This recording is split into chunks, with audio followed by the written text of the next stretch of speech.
Hold me now. We're 6 feet from the edge, and I'm thinking maybe the depths that this podcast can reach aren't so far down. On the podcast known as Trapped Under Plastic, the podcast where ducks. That's it. Ducks. That's it. It's usable as a noun, an adjective, a verb. Yeah. Just ducks. It's the whole sentence all in one. Dude, did you know that ducks and the great 90s band Creed have a lot in common? No, tell me what is in common. They both fucking rock.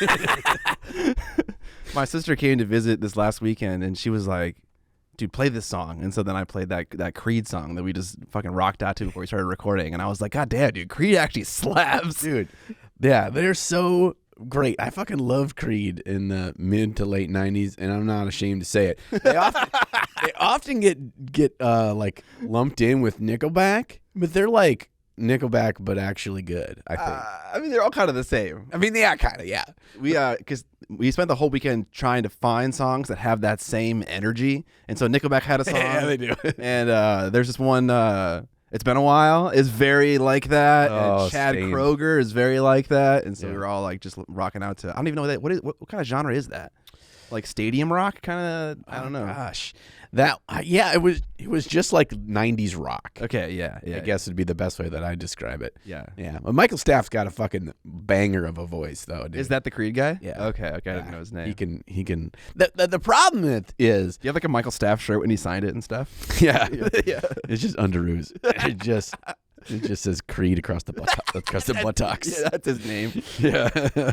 Yeah. No, the problem is those dudes, the lead singers from all those 90s bands, all look the fucking same too. Yeah. They all have the slightly curly hair that's past the ears. Yeah. And they always have they have a button-down shirt in all the videos that's not buttoned down, and there's a wind coming from off stage that's blowing it.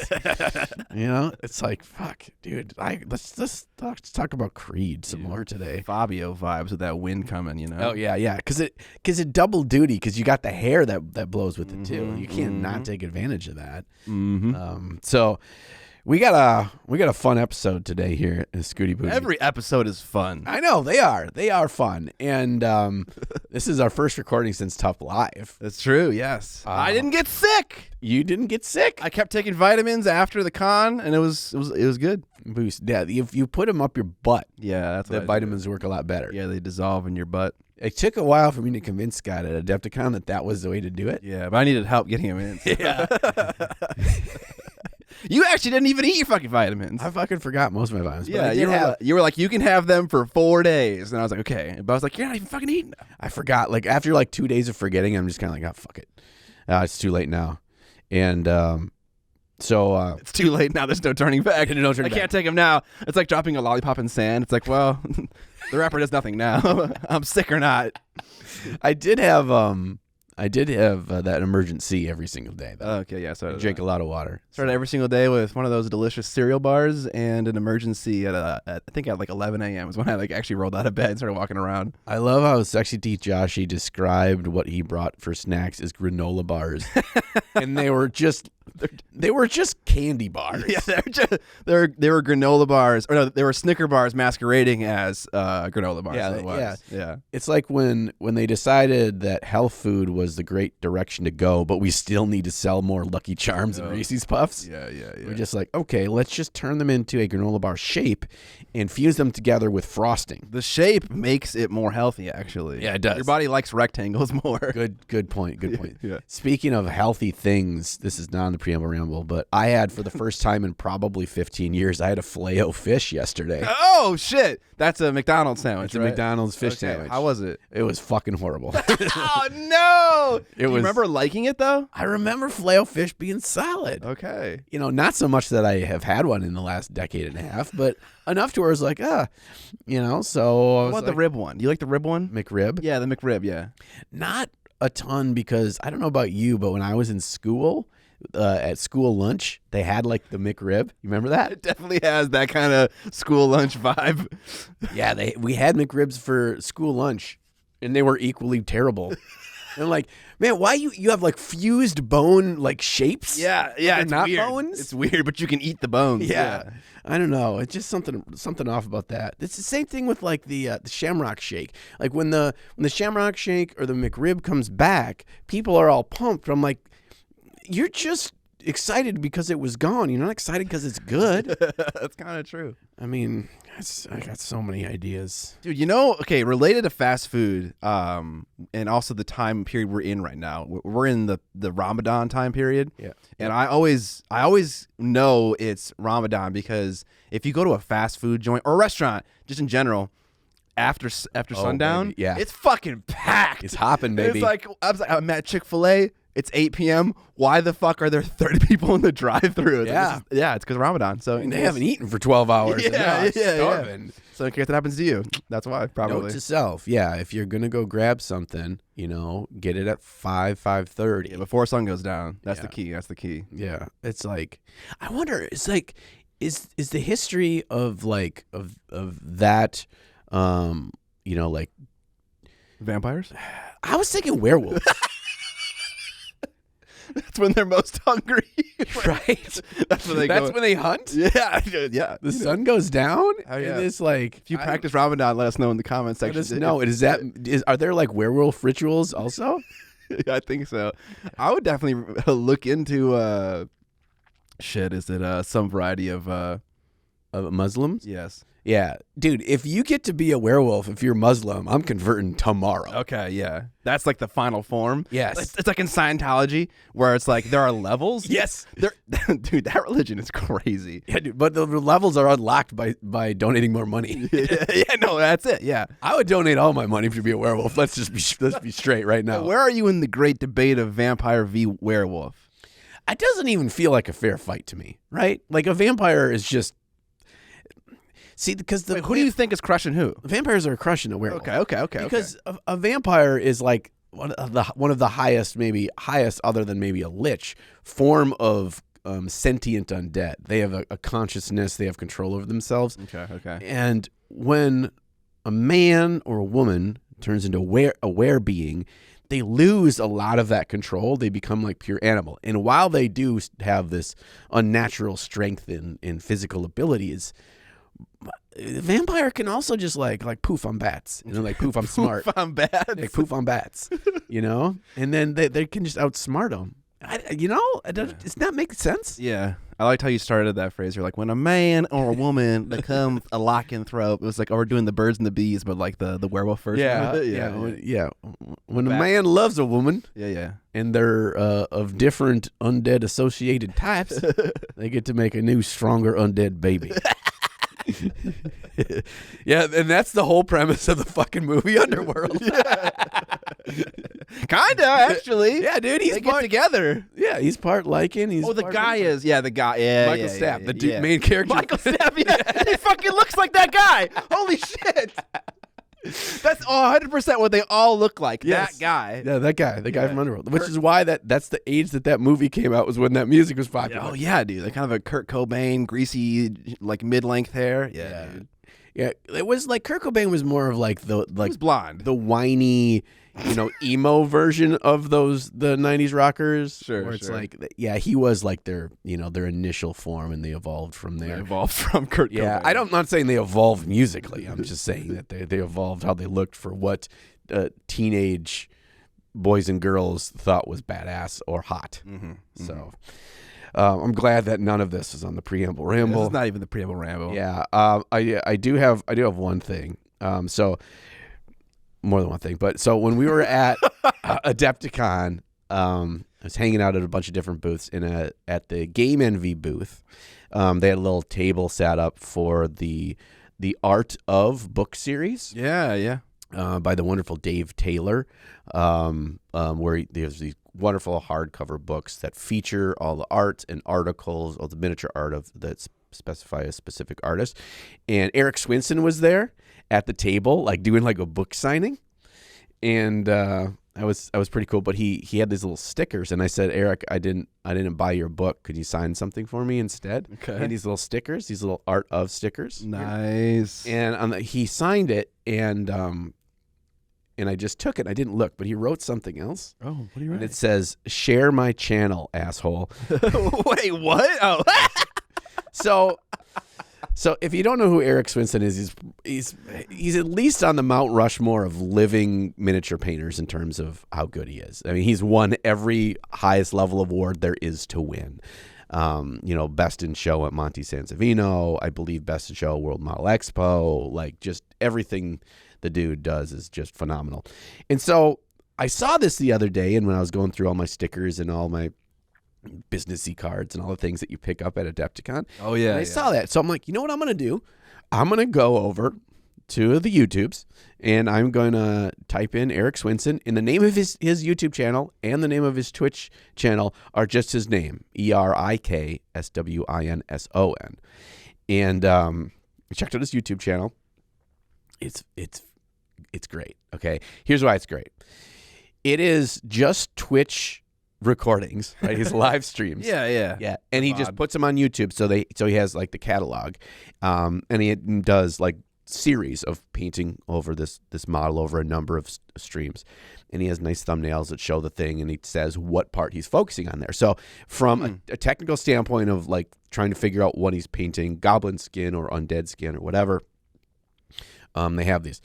But it's so good because it reminds me so much of if Ben comments and Painting Buddha back in the day, if in that time Twitch was popular and Ben would have done live streams instead of just recording for a video, that's what Erik's channel feels like. And I mean that in the greatest possible way. It's so good because you get to see how this dude who paints as good as anyone approaches stuff, and he talks a lot about his decision making. And so when he's talking about, like, I watched one where he's painting a Dracula bust. It looks straight out of Castlevania. Oh, sick. It's a gorgeous, gorgeous bust. But he talks about how he's choosing colors for shadows to create drama, and how this like almost rich red shadow, rusty red shadow, how as he's adding the unlife to the highlights, actually creates this contrast, and it affects how your eye views the color of that shadow. And it freaking did. Like, as he's painting more highlights and pulling the saturation out of the skin and the highlights, it made that the shadow look different, and it made it still feel alive because they were still red. I don't know, it's just so cool. Was he narrating it in the stream, or did he like add a narration afterwards? It's just him talking in the stream. He doesn't do voiceovers and stuff like that. Okay. So there are some things that I would want for him to expound on more, but he does do a lot of kind of just narrating why he's doing what he's doing. Sure. And that kind of stuff. So anyway, fuck you, Erik. There's your shout out, Erik. We'll have your stupid links in the show notes below, idiot. Yeah. Suck it. Maybe enter a golden demon for once. Yeah, he did. He did the year before. He did, but now he can't. Now he can't enter stuff that other people have sculpted. His shtick is ruined now. Yeah. Erik, get a new shtick. I think he just really enjoys that process, that collaborative project of getting to work on like a cool sculpt that's just made for that competition. I think so too, dude. And if someone sculpted me as a badass space marine that the head looks actually like me, yeah, dude, I totally want to paint that and put that in the case too. It's kind of bullshit. You just put that out into the universe. Yeah, and he mentioned something he had brought that piece with. So Erik Swinson had a bust of a space wolf. I think it was given to him as a gift.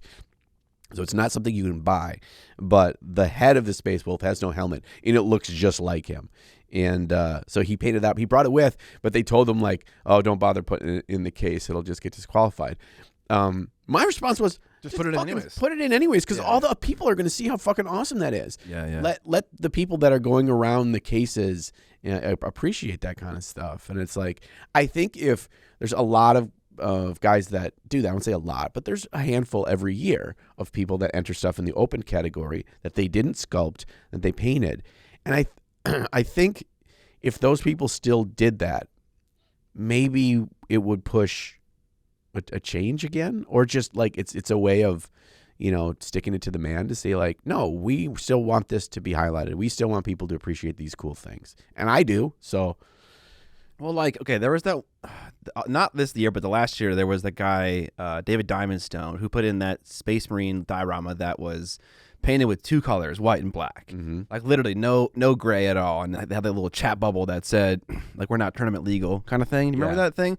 I think he put that in there. I don't know this for a fact, but I think he put that in there knowing he wasn't going to win. Mm-hmm. It's kind of that same vibe, right? Like, you're going to put a thing in, you know it's not there to win. It's just there to be a showpiece, right? Yeah. It's there to make a statement, too. Or that, sure, yeah. You know, art can...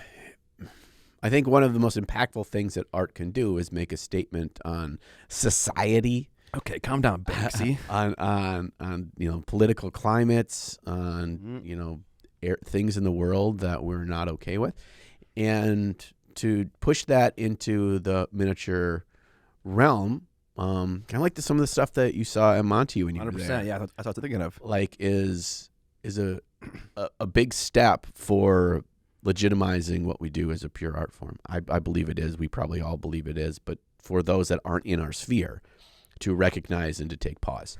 So to push that into something like a Golden Demon that is very introspective about itself, like it's all about the IP, to kind of brute force your way in and to say like, no, this is not about just you. This is about a statement I'm making through my art. I think it's fucking awesome. And I'm not sure if we'll ever see a GW focused thing that really does that. I mean, I think we probably already have at some point in the past. I think you can. You can, for sure, yeah. But you can as an individual entering a piece. I don't think we will see that as part of like the Golden Demon event embracing or pushing for that. But I think you as the artist have the power of entering something and having put it on the shelf. Yeah. You know? Dude, I just had a sick idea for a fucking diorama. I was trying to think about like how do you make a statement about something? I was trying to think of things, and I've been looking at Sisters of Battle models a lot lately, and the one that I've always fucking loved is the Penitent Engine. You know that fucking thing, dude? There's a man or a woman, actually the old model is a woman, literally crucified in a machine, and it's like a dreadnought. So I was like, what if you had a diorama of the person getting installed into the Penitent Engine? Like holding the arm down and like, there's a hammer mid-swing. That's fucking brutal, dude. Yikes. That's great. That's a lot of kit bashing going on there. Yeah, that is. Fucking sweet scene. That is. I don't know how that is like a impactful or a political statement at all, but that's where my mind went immediately. Yeah, just in the backdrop is just a big Creed diorama.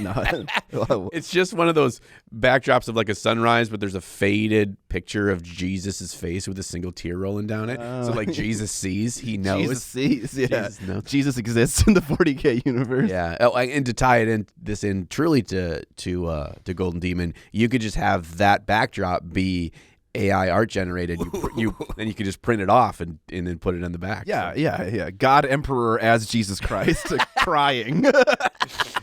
Hit print on my HP laser jet. We're good.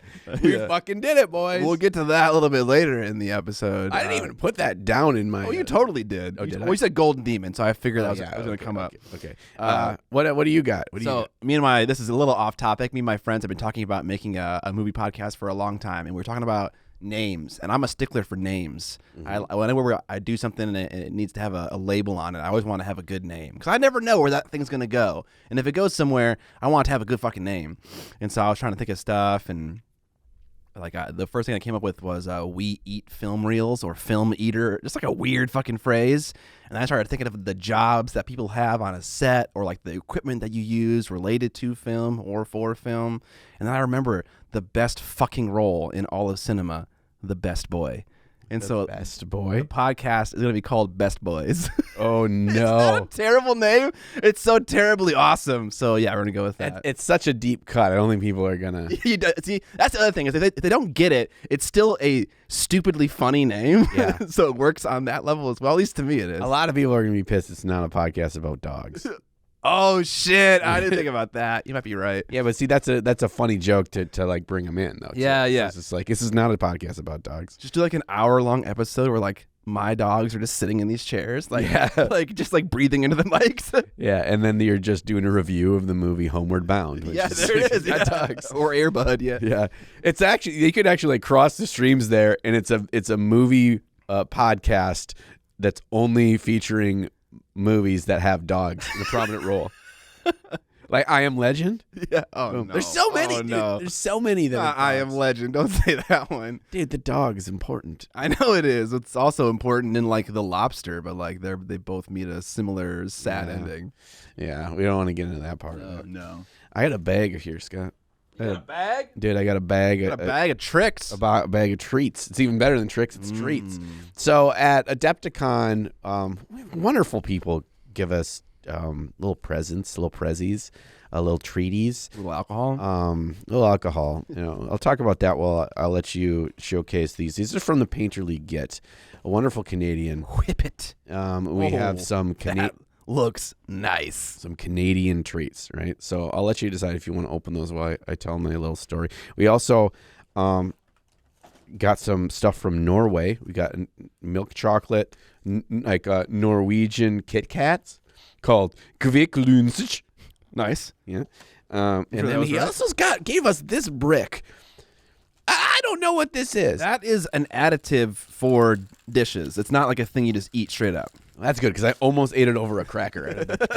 That might have been okay. I think it'd have been a little bit intense in flavor. Yeah, I was kind of like thinking about like putting a bouillon cube on a wheat thin. That's It's kinda- gonna taste good. That's kind of what I think it is kind of like. Yeah, so to add it to like sauces or stocks. Yes. That's That's what he said when he gave it to me, I believe. Okay, so we're gonna have to try that. Let's try one of each, so we're not just eating food for like 15 minutes straight. Okay. But I busted out this thing called a Whippet, which the picture looks amazing. It's like a nice little cracker on the bottom, like a mousse thing, and a little caramel in the middle. I'm sure there's maple syrup in there. It's Canadian, right? Oh, it could be maple syrup, yeah. Why would it be honey when you could use maple syrup? I don't know. It looked like a caramel, though. And is it French Canadian? Who knows? That's the thing about Canada is that all of their packaging, by law, apparently is required to have the French version of the name on it as well as the English one. That's what Jeremy told me when he came over, because he's a snack fucking pro. Oh yeah. Yeah, that checks out when I think of all the Canadian snacks I've had in my life. I think of I better get some The fuck is this? fucking insulin. That's one for me, one for you. That's what that means. I better have some extra insulin if I'm gonna eat all this shit.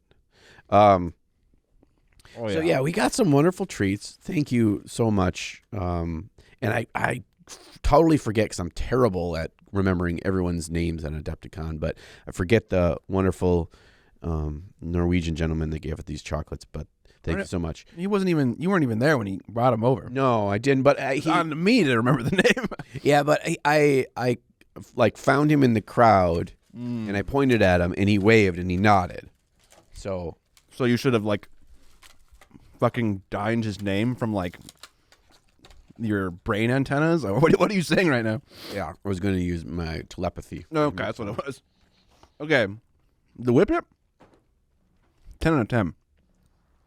I kind of wish the little biscuit inside was crispy, Yeah, but the flavor, the poofy marshmallow, it's like maple flavored marshmallow on the inside. yeah. It's Easter. I've been eating Peeps. Oh yeah, This is right in line with Peeps. maple Peeps, baby, with a little chocolate coating. This is solid. This is solid. Yeah, that's like a great, what I'd call a slutty snack. You know, it doesn't try to be fucking healthy. It's just all that good shit you want. You know. God damn, this is dangerous. I would eat that whole fucking I box. know, dude. Yeah, it's pretty fucking good. It was like Girl Scout cookies. You open up the thing and you're like, meh, well, I might as well just fucking eat it all. And now we're gonna eat the ghzworkshop that you. Oh, how do you say that word, dude? I don't know. That's definitely chocolate, right? Who knows? Whole day. I just pretend I'm on the show Vikings or Have you watched that show? yeah. I watched like the first 2 seasons. Do you recommend it? I do. It's very hatchet porn. Oh, wait, really? Yeah. Dude, nothing like up close killing and there's always a shot of the blood splatter. Nothing like up close killing. Put that in a fucking shirt, Mr. John Enos. Mm-hmm. That's the way. Oh shit! Midas is calling me to tell me that my car has an oil leak. Oh no. Surprise. I already knew that. So the other thing that we often get wonderful little treats and gifts. We got a bunch of booze this year. We got different whiskeys. We got and Scott didn't take the whiskey, so I took them all, and mostly Ginger Jesus is going to be getting most of that.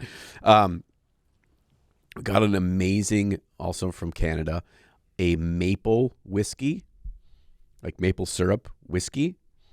Oh, yeah. Which you can't really get in America. I mean, you can, but the shipping cost is like ridiculous to get it. But that was freaking phenomenal. We also got some amazing cookies from Rufus Kip, from his wife, who apparently bakes for celebrities. She's a professional baker. She has her own bakery, and he was saying that she was working on that weekend. She was working on the birthday cake for Billy Corgan. Who is that again? The lead singer of Smashing Pumpkins. Wait, really? Yeah. That kind of aligns with our whole like Creed. Yeah, right. Motif this episode. Yeah, other than he is an ugly bald son of a bitch. Oh, yeah. Other than the look, yeah, it's a similar timeline, similar trajectory. But also a gentleman that I wanted to shout out really quickly that he gave us a couple bottles of his. He distills his own whiskey. And he gave us those. I didn't know if he wanted to just share his name, so I won't. But he also wrote a wonderful note on the story behind and the reason why he one was an unfinished bottle, which would put it at about 120 proof, which you can use to like light your lamps at night. It's so strong. Are you supposed to drink it? Oh yeah, I've drank it. It is strong stuff, but it was a very touching story. And sometimes we get those. Sometimes we get letters. Sometimes we get notes. We get really touching stories. And this one hit me pretty hard. So cool, man. That's awesome. All right, how's this Kit Kat, bud? It's like a Kit Kat, but is made with saltines. I don't know. When I first bit it and chewed it for like 2 seconds, I immediately got hit with like saltine. I don't know why. But this puts Kit Kats to shame, bro. This is so fucking fucking joking. This is so good. How could you betray America? What the fuck? Kit Kat is 3,000 times better than that. No way. First of all, the quality of the milk chocolate of this is so much higher. It's different. And this thing, I'm guessing, is a really high quality milk chocolate too. So are you a Hershey's hater? Like, would you take Cadbury over Hershey's? Because Hershey's is weird. I fully admit that. It's like this weird kind of tangy thing going on, but I kind of like it. This is true. This is very Cadbury-esque, this milk chocolate. Yes, it is. No, like I don't know. Like if it was like Snickers is kind of in that Hershey's family. Kind of, yeah. So if it was Cadbury chocolate over the Hershey's chocolate for Snickers, I don't know. What would you eat? A Cadbury chocolate bar or a Hershey's chocolate bar? Cadbury chocolate bar. God damn it. Yeah. Get the fuck out of Dude, here. have you ever had a Carmelo? I don't think so. Carmelo, that's the Cadbury. It's chocolate with a big gooey thing of caramel on the inside. That sounds good, It's though. fucking heaven. These are really good. I like the little bit of salt. Okay, yeah, it is nice. It's more advanced than our American candy of just See, I like your sweets. that's starting to get into the world of like not slutty. You know? Yeah. It's a little bit more highfalutin. Yeah. I just want straight sugar in all of its various forms. You know, caramel, powder, chocolate. Just give it to me all. Liquid. Yeah. Going All right. back. What else we got? Quick. Let me chill for a second. PK Pro has started to sell some items on my web store on their website. So if you're a European watcher and wanted to ever pick up my stuff and not have to pay ridiculous custom fees and shipping, you can do that now on their website. All my models are there, and the brush box, and I think the cutting mat. And I'll have it linked down in the description and show notes. That's so nice. It is nice. I'm looking to do the same thing with Element Games for the people in the UK. I've been wanting to have a solution for cheaper shipping, and like I've been really kind of just like waiting to like, you know, hash out a deal with someone or find a distributor in a different country to ship my stuff out. But this is so easy and just a good stepping stone into a different plan later in the future. You want a cube of this? Oh, I thought we were only doing one of each, so we're not eating it long. Oh, God damn it. You're right. All right. You want? Maybe Maybe we'll have a little snack halfway through for snack time. There. Oh, snack time. I'll put those down. Let's talk about what we painted, because we have a heavy. I think like a lot of the main topic today of our rehashing of Adepticon will end up like mingling into a lot of preamble kind of conversations. Yeah. And so let's just get into what we painted. What did you paint, Scott? I just painted more as Vader. Dude, So I painted his crotch and his leg, and how's that red crotch? oh my God, dude. What the fuck? Why are you fucking laughing, bro? Because his codpiece stands out so much when it's surrounded by black, and it's just bright ass red. Look at my dick. My dick is amazing.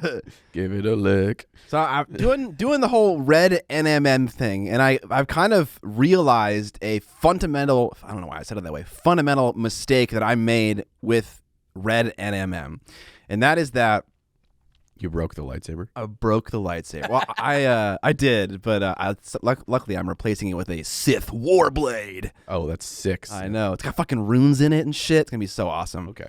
I feel like I don't feel like I know that, like, because you're using the color red for like your main gradient color and not like grays, blacks, and whites, the way that you have to like use those tones is different.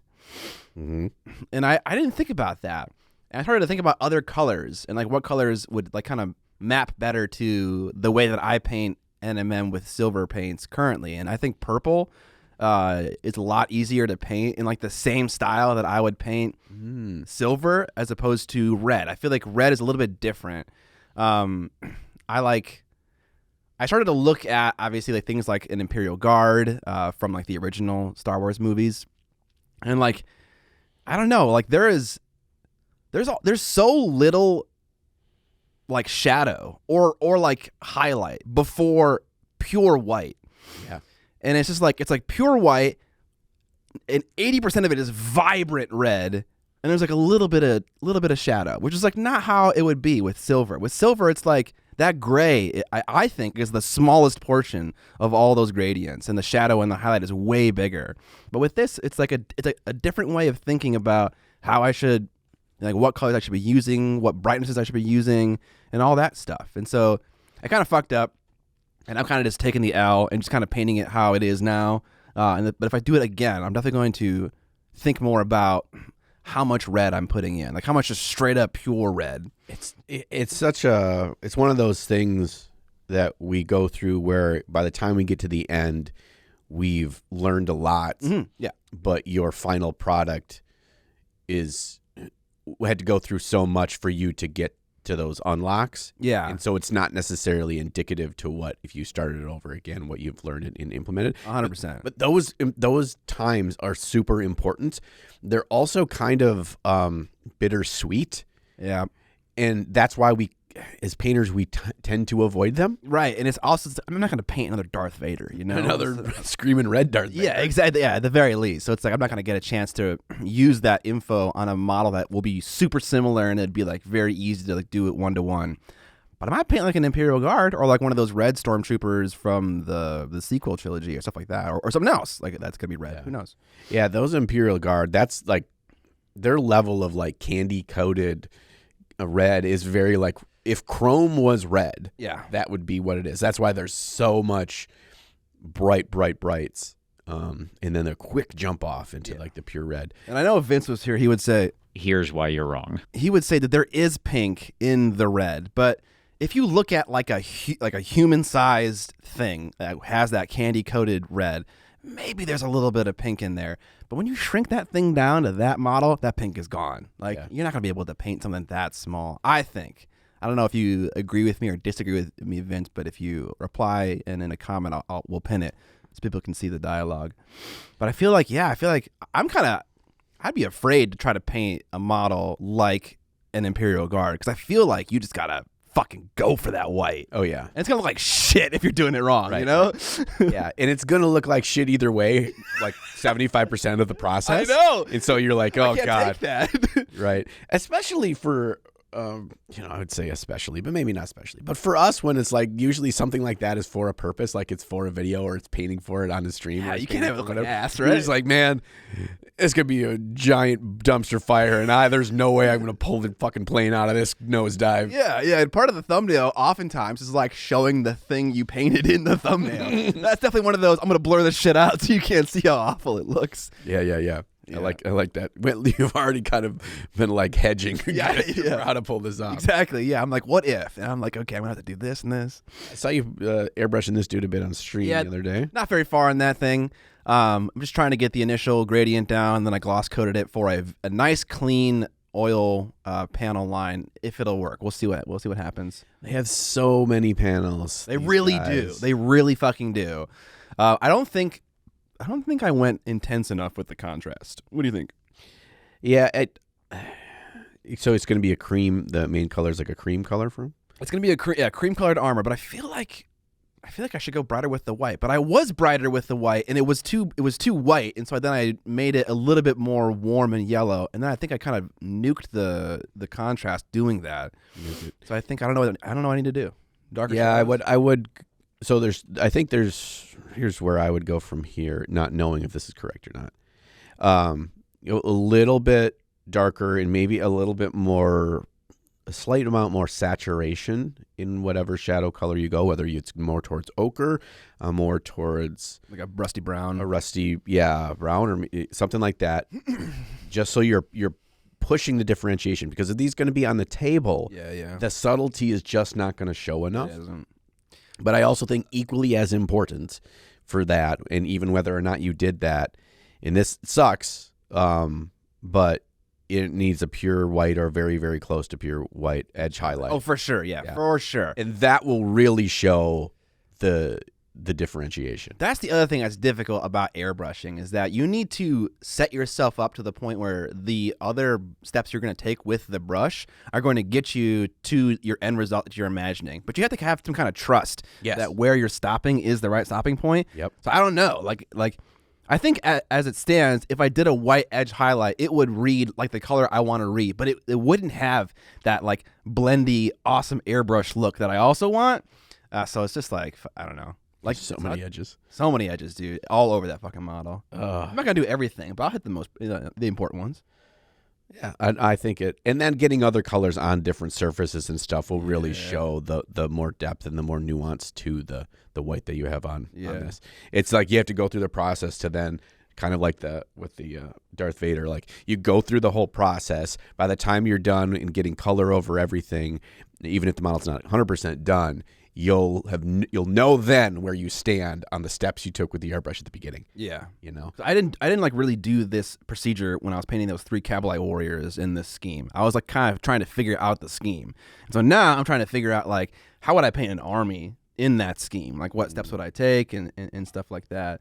And I think I jumped the gun honestly on the gloss coat, because like obviously I could, if I'm using a brown oil wash or like a sepia one or a burnt umber one, that could apply to many of the colors that I'm going to paint. Like if I do a camo green little waistcloth thing, or like any of the other bits and bobs, those should be base coated first, and then I should do the oil wash, because then they could hit all those little zones.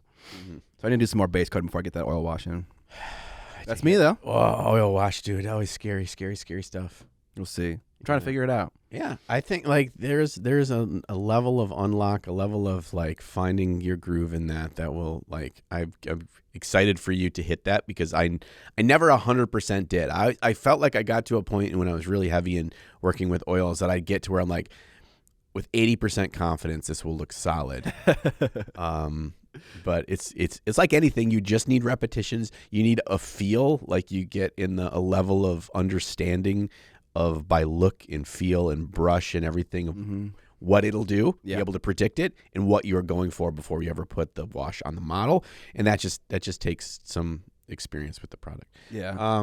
I painted one of the new Croots. You're just fucking pooping out 40K miles left and right, dude. I love painting. This is what I've learned. It's fucking gigantic model. Yeah, I know, isn't he? Why is he so big? You could play this model in fucking Shatterpoint, or like it's so big. I love that he's big. He's just so much more fun to work on. But yes, like they're big. I didn't realize that because they're kind of the spindly, I guess is the word I'd describe Kroot. Dude, just chat for a little bit. Okay, just how spindly they are.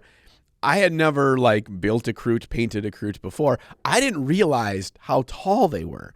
So they're like a head taller than Primaris Marines, I think. They're big.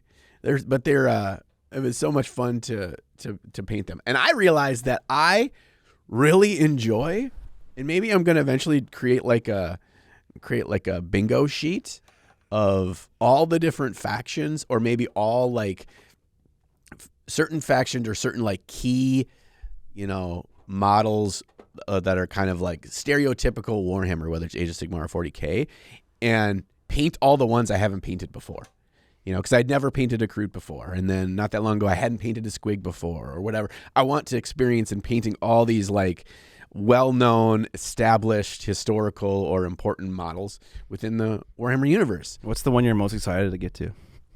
The thing you haven't done before. Gosh. I don't know. I haven't really sat down and like thought about which big ones I haven't done. Okay. In 40K. I've done a lot though. So it's like each chapter of Space Marine like an example, or is that that's not? fucking not. So it's like the sculpt.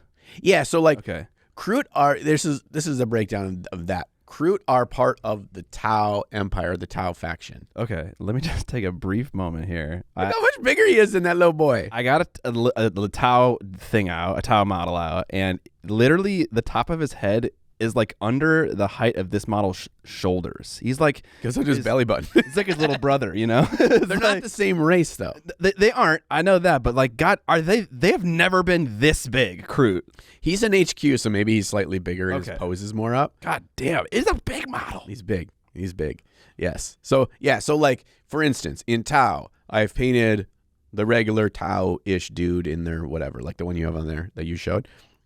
I painted this guy. I haven't painted one of their big cool battle suits. Okay, yeah. Like there's an example of something there. I've never painted a rhino. I was just gonna say a vehicle of some kind, right? I painted a good bit of, back when I was playing 40K, a good bit of the vehicles for Death Guard. So I painted like the Plague Burst Crawler, yeah. and the drones and that kind of stuff. But I have not painted, first of all, I haven't painted a vehicle in a long time, but yes, stuff like that. So those kinds of things. I've never painted a true knight. I painted the war dogs, but the war dog. But It's kind of the same thing. I feel like there's just more. it just takes longer. More panels. Yeah. More oil washes over silver paint. same thing. Right. A lot of airbrushing.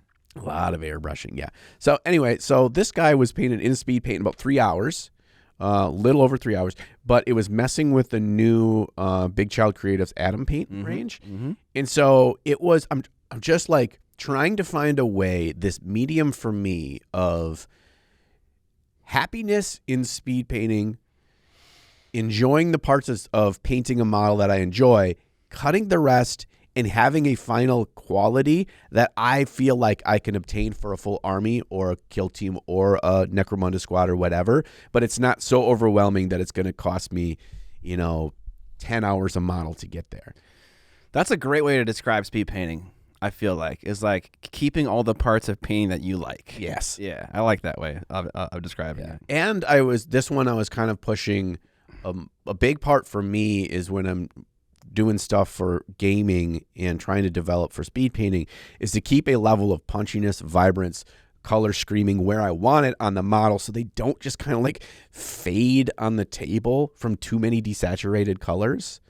Now here it's mostly just his skin, but it's also just a process of layering too, right? Because I'm not doing fancy techniques. I'm not doing glazing. I'm not doing wet blending.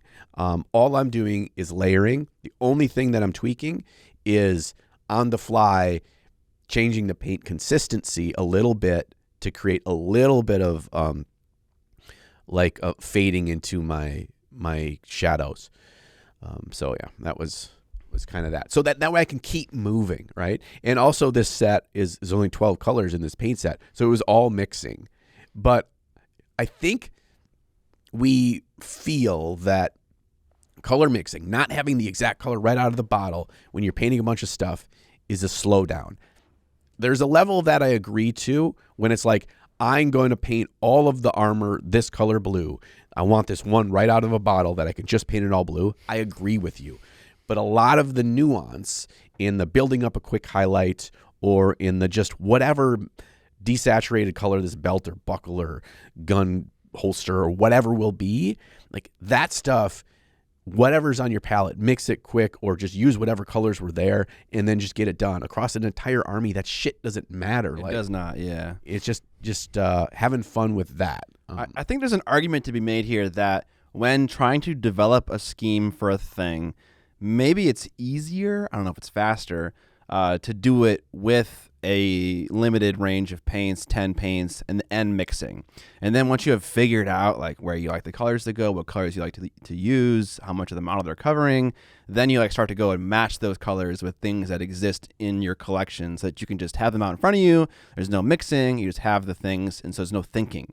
Yeah, that works, I think, as long as you're dealing with a paint that is a high quality paint with a high pigment load, that it can be super vibrant with one coat. And that's where things can get tricky, because most miniature paints are already a high amount of mixes to create that one color, and they lose their punch when you're just putting them on a model and trying to move fast with one coat per surface. Yeah. So I would say no mixing in like once you've figured out the color scheme. Like you're just, okay, I ended up with a blue shadow in this part. I'm going to go grab my abyssal blue from scale 75. I'm just going to use that. So it's not really any mixing going on other than like the blending between the colors that you chose. Yeah, sure. Yeah. Yep. Did you base coat that entire model in a dark red brown? Everything but the skin. So I primed the model black. I didn't do any base coats on it. I basically made a thin down wash of a dark rust color, put that on over everything but his skin. Over black? Over black. A wash? Basically a wash consistency. But because this stuff is really high pigment, kind of artist grade paint, this Big Child stuff, it fades because I've created a wash consistency, and it's over a black primer. So it naturally will dry as a darker tone, right, but I'm not mixing a dark tone. I'm mixing kind of a mid-tone. Can you explain why you decided to do that? Because to me, the most time-intensive and boring, shitty part of miniature painting is base coating. Okay. So the key goal that I am trying to crack, and I've been working on it in different variations of this over the last year or two, is how to completely cut base coating out of miniature painting and painting quick and still getting something that you're proud of or you can consider a high quality of final product. And so this is very much kind of a Spanish style. This approach is this really faded, dark, basically wash step with a big fat brush that I applied on this, and I'm immediately jumping into thick, opaque, just colors over the areas that aren't in shadow. Okay. And that's what I did. So, and then for a lot of those finicky things, the little details that we see on so many Warhammer models, because you already have a color over them, you're just kind of whatever color this thing is. It doesn't matter if its shadow is this dark rusty red. I can make that thing look gray or a leather brown or whatever in just that one level of highlight there. And so it makes it look not unfinished. I also leaned into it a bit on for the metals and keeping a lot of it untouched to make it look rusty. Okay. So I don't know if you explained this in the video. I know you put it out today, right? Yes. I've always had this interesting thought where and maybe you said this, when I'm base coating and then I'm layering on top of the base coating, sometimes depending on what color you're using, it feels like you're wasting time because you are applying paint on top of a thing that you spent time applying paint to. Yes. And you could have just applied the layer that ends up being the final layer as opposed to covering up your previous work. Yes. So did you wash it because a wash settles in the parts where the shadow would remain, leaving the darker or almost entirely black parts for layers of paint that would then end up being the ones that are actually visible? Is that what you're trying to do? You're trying to put the paint where it's going to end up actually? It's kind of hard. I can't explain this very well. When I say wash, I didn't mean that. I just made a thin paint. Okay. And just did an all over coat. Now, naturally, because it is thin with a lot of water, often times it would, sink collect to the bottom of an armor plate or whatever. Yes, but because it's over pure black and it's naturally going to be translucent from being so thin, all it does is it tints that black with that color, so it's naturally a shadow color there. Boom! It's just instead of the shadow being pure black, it's this interesting color instead. Okay. And then I'm never painting the entirety of anyone's surface in any point. I'm just going from that right into on average, the first pass, I'm covering somewhere between 60 and 75% of that surface with that. Yeah. And then if I do another highlight or two, like the skin got like 2 highlights, it went from covering 60% to like 35% to then 10%. That kind of, I'm just making it lower, but every time it is fully opaque, fully thick, and ideally for the important parts, very vibrant colors. I'm smiling because this is like the fucking nerdy shit you get into when you start to like really iterate on like one thing over and over and over and over again. So I feel like you have been focusing a lot on speed painting in like the last 6 months or maybe even a year. And so you've kind of like reached this very like kind of like nuanced, very personal way of painting. But I think it makes sense. If you're painting fast, I think you shouldn't waste your time base coating the entirety of a thing one color when it's going to be covered up 80% of it, right? That's the whole idea. Yeah. And I mean, and I know part of it's because of YouTube, and part of it is because the kind of terminology is, it's easiest to approach it this way, to use the term speed painting. And that's not exactly what I'm doing. It's for lack of a better term. What are you doing? What I'm trying to do is I'm trying to just stick with the fun, that things that I enjoy most in painting. And part of that fun for me is being able to sit down at the table, and by the time I'm done sitting down for that painting session, I have something that I'm proud of. So I'm trying to really fine-tune that as best I can. And I guess, for lack of a better term, that would be speed painting, because I'm trying to paint quickly. But it's not so much about painting as fast as humanly possible. It's about getting the best result I can by cutting all the fat, as much as fat that I can cut, and then trying to just enhance with the fewest brushstrokes possible. I feel like that idea is definitely enticing for your average viewer, and that could be like its own kind of clickbait title, you know, like how I make miniature painting fun, or like whatever. There's a million different ways you could say that in a title. And in workshopping with my list of titles for this video, there was a number that was leaning into that kind of a thing. Okay. I didn't go with it because I felt like there actually is a future video that expands on that more, or I really dig into that deeper, that there's a better time for that. Gotcha, okay. But yes, that I think that really is key to it, because what I want to do here is I want to sit down and paint a squad for Necromunda and know that we've had that feeling of when you paint for a video under a time constraint, painting a whole army, painting a whole squad, painting whatever.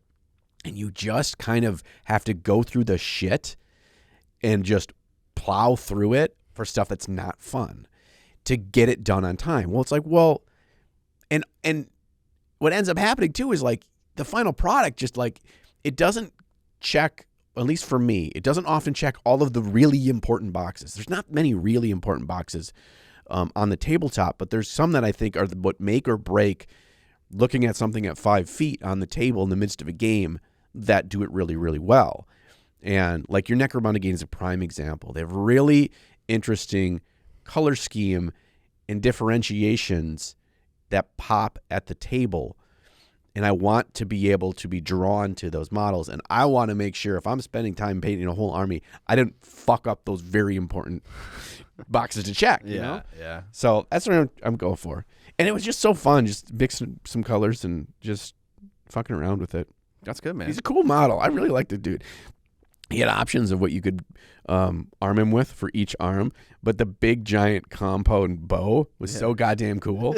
I'm surprised, you know. Yeah. Generally, you admonish like modern weapons in a sci-fi setting. I mean, it is sci-fi-ish.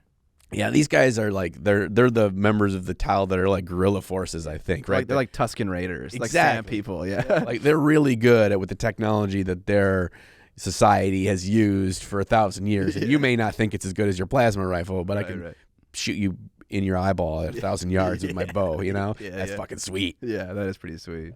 All right, that's it for what we painted. Now onto the topic, which is just about Adepticon, recapping from it, decompressing, talking about some of the details and what we did and what we ate and what we saw, stuff like that.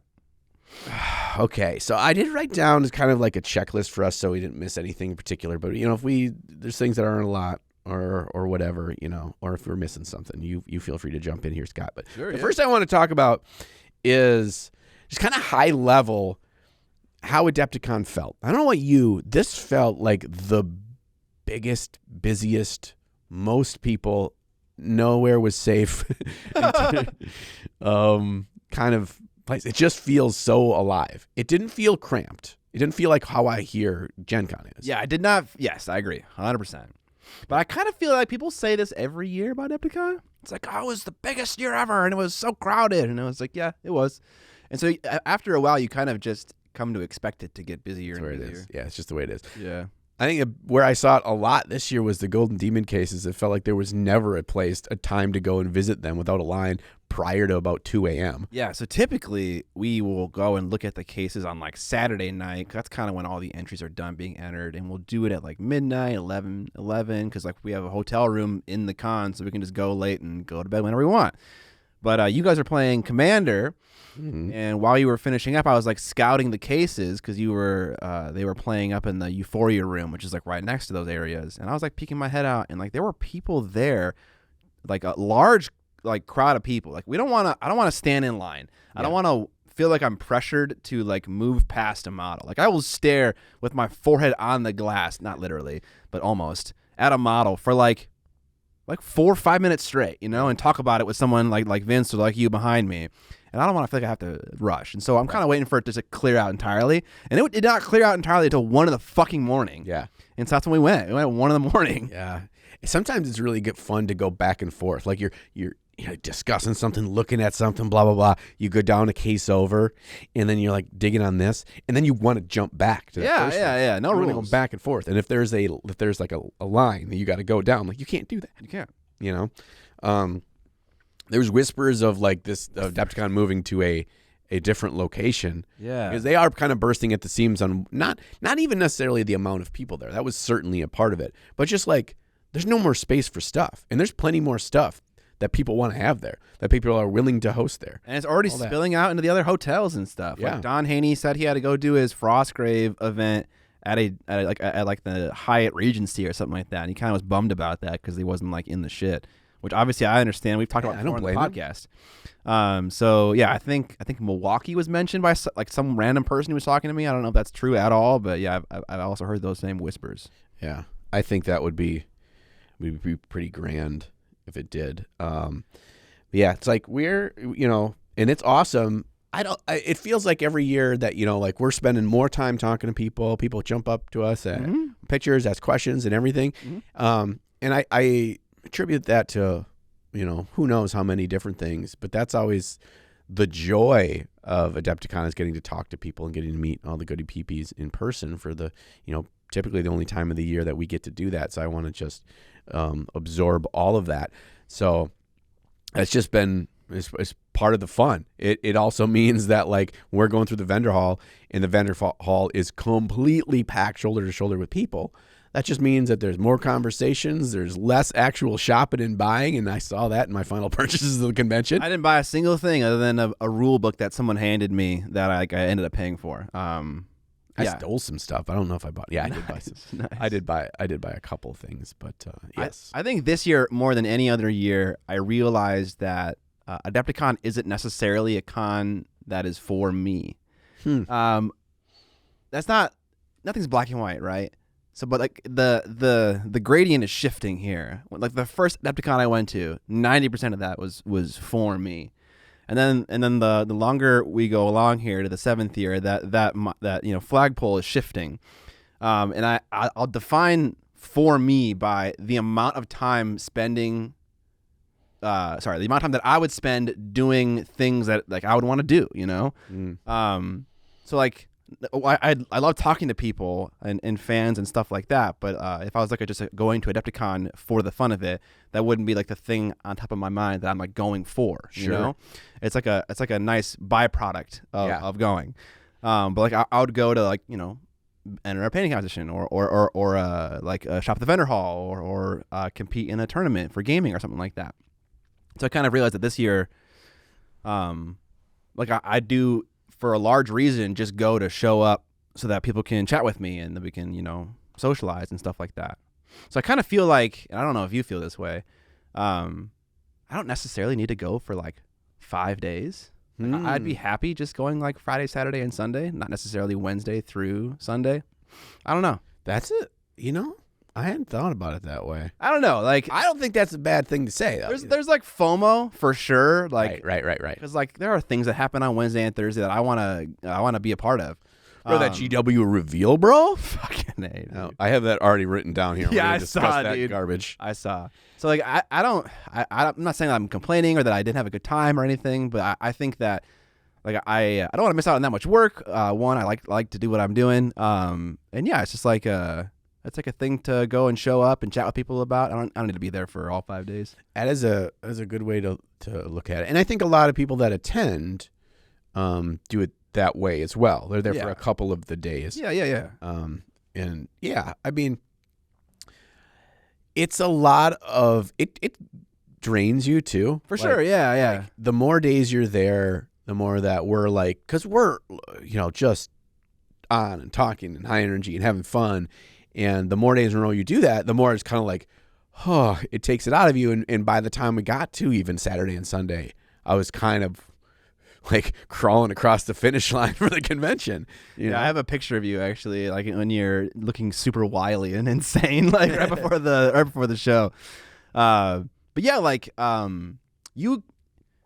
you kind of give yourself to these people in like a huge way. Like they're excited to see you and you show up for them and you chat with them and that takes some energy. But also whenever I feel like I don't do a good job or like I don't get an opportunity to speak to someone, like that kind of really plays in my mind like a lot. Yeah. Like I'll start talking to someone and then someone's like, "Hey Scott, we gotta go," or like, "We're leaving." And I'm like, "Fuck, okay, well bye." And I just feel like an asshole because I didn't like give that person the same time of day that I gave everyone else that I chatted to at Adepticon. So if you were at Adepticon and you had a brief conversation with me where I dipped, I'm sorry if it made me seem like an asshole. I don't mean to be that way, but it's hard to like when you see your friends like walking off and it's like, we were like on the way to go somewhere. Yeah. And like someone got stopped and we have the opposite of the Marine Corps. We have the every man left behind policy where if you get stopped, like we're not going to wait around because yeah. We all understand it though. Yeah. You, Vince, and I all had the agreed. conversation. It's It's agreed, like we yeah. understand. I'm not jumping on any grenades for you, my friend. You're laying in the dirt where you fell, my brother. Yeah, and it's not a grenade. It's just that if we all stop in the same spot, everywhere in Adepticon, especially this year, is so highly trafficked that if we do stop, we'll just be there for a long time. And generally speaking, we have some kind of plan at all times, like we're going to do something or something like that. Yeah, I think we purposely try to keep our schedule pretty open because we understand that. Let's say, okay, in an average day, if you had like multiple paint classes or you were going to play in this event of this game or whatever, if you even had like 3 things in a day, even 2, plus like having to go somewhere to get, we have reservations for a meal or something like that, I'd always feel that feeling that you're talking about of like pressuring myself that I'm not talking with people enough because I got to go somewhere. I got to be somewhere. I got to do something. And then I feel like I can't stop and talk to people or I can't have more than just a hi, good to meet you moment because I always got to be somewhere to be and I don't want to do that. So that's caused me to not do stuff at Adepticon. Okay, and that's the other thing that I felt about this year is that I was just kind of like waiting for people to invite me to do things, So I was like spending the entire event in like a holding pattern, and I was like, okay, when's this thing that I'm like, when is Jason gonna invite me to like go eat out at dinner? Because that's like a normal thing that happens. Yep. And then like of course I'm fucking playing a Shatterpoint game, and he's like, let's go. And I'm like, God damn it. Like, that's the thing. It's like, so you never feel like you want to plan anything or like engage in a long activity because like someone's going to be like, let's do this fun thing. And you don't want to miss out on it. That is a part that it really grinds on me. Yeah. Because I am a scheduler. This is the thing we're doing. This is what we're doing. And something about at a convention, a lot of people are just so fucking loosey-goosey about it. They're hey, we'll do that. Whatever. We're going to have dinner tonight. Blah, blah, blah. And then you're just like,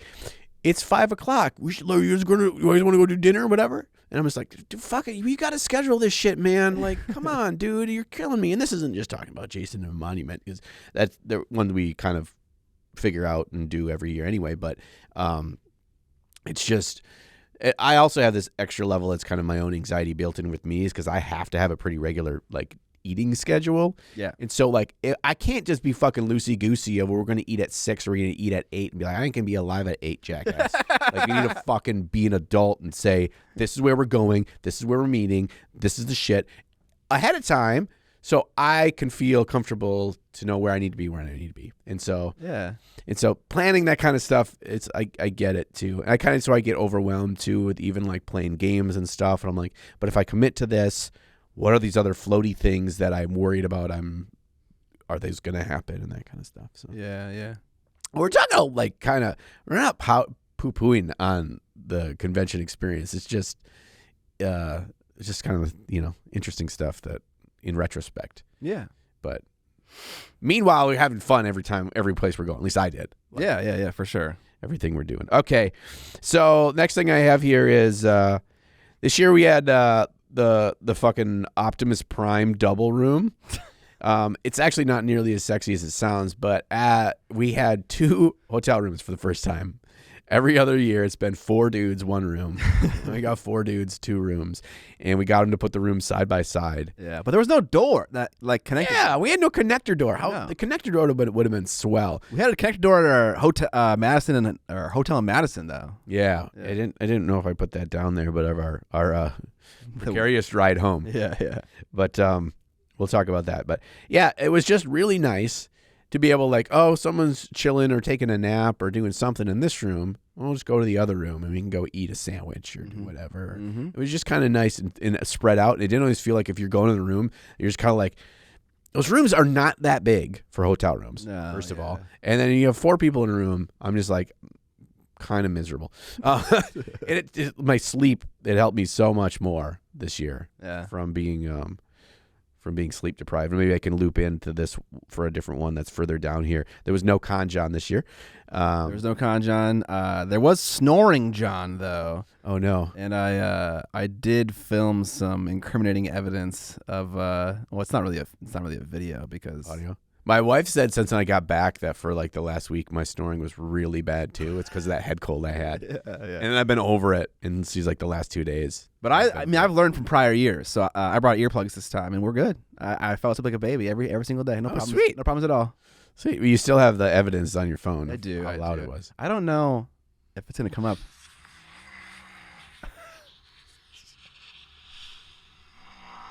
Do you hear that? Oh yeah. Yeah. Oh, I'm sorry. It doesn't matter. Yeah. It did not affect me at all. Okay. Well, that's good to know. Maybe next year I just need to take more vitamins. That's what we learned. Yeah, you skipped, brother. You skipped. Yeah. But I had a great time. And didn't drink at all. It did not affect my fun. In fact, I had more fun this year than any other year because I wasn't like hungover and miserable until noon every day. Yeah, I will say that you definitely didn't stay up as late as you normally do. I don't, but that was the other part of it. Is like that's where this is the true origin story of Kanchan. Is he is the demon that when awoken at me at about drink number 2, then he's just like he wakes up and he cannot be vanquished. Like he's going at 4 a.m. Yeah, and so that's good. I do not need to be up, and it's not even like some nights I was like I'm ready to go to bed at like 10 or 11. Yeah. And other nights I was up till 1 or 2 a couple nights. But what did you get up to at fucking 8 a.m.? I was like, I got up I got to have a good start to the day without feeling rushed or that I did whatever. As I get up, I do a little calisthenics. I do some body squats, just get my blood pumping. You were doing that while I was snoozing? Yeah, I could do that right in the bathroom. Oh, okay. And so I got up, did that, took a shower, got dressed, kind of figured out what I was going to do for the day. And then just would go downstairs before anyone was up. And it was early enough, somewhere between 7 and 8 a.m. And just kind of do a quick walk around. And like I'd usually go to the Golden Demon cases to see how busy it was. I was already fucking busy, just go, talk to like either certain vendors that I wanted to make sure I got to say hi to, or just, people. It was just kind of nice to start my day that way. And then I would just kind of correlate when people were up and they're like, hey, what do we want to do? I'm like, I'm ready for whatever. So I'm ready for whatever. I put down here, what did we eat? Does this matter? Not really. We had pizza delivered one day. We had sandwiches. We ate at the hotel bar for the first time this year. Yeah. We were aware of food being there. Because their menu was different. I think in previous years it wasn't different. Yeah. And man, they do not have enough employees. No. I don't know what the deal with that is. I don't know. It's for a place that has like a lot of conventions year round. You'd think you'd be staffed for such a thing. Well, maybe they're not as big as Adepticon, maybe? I don't know. Okay, yeah. I don't know.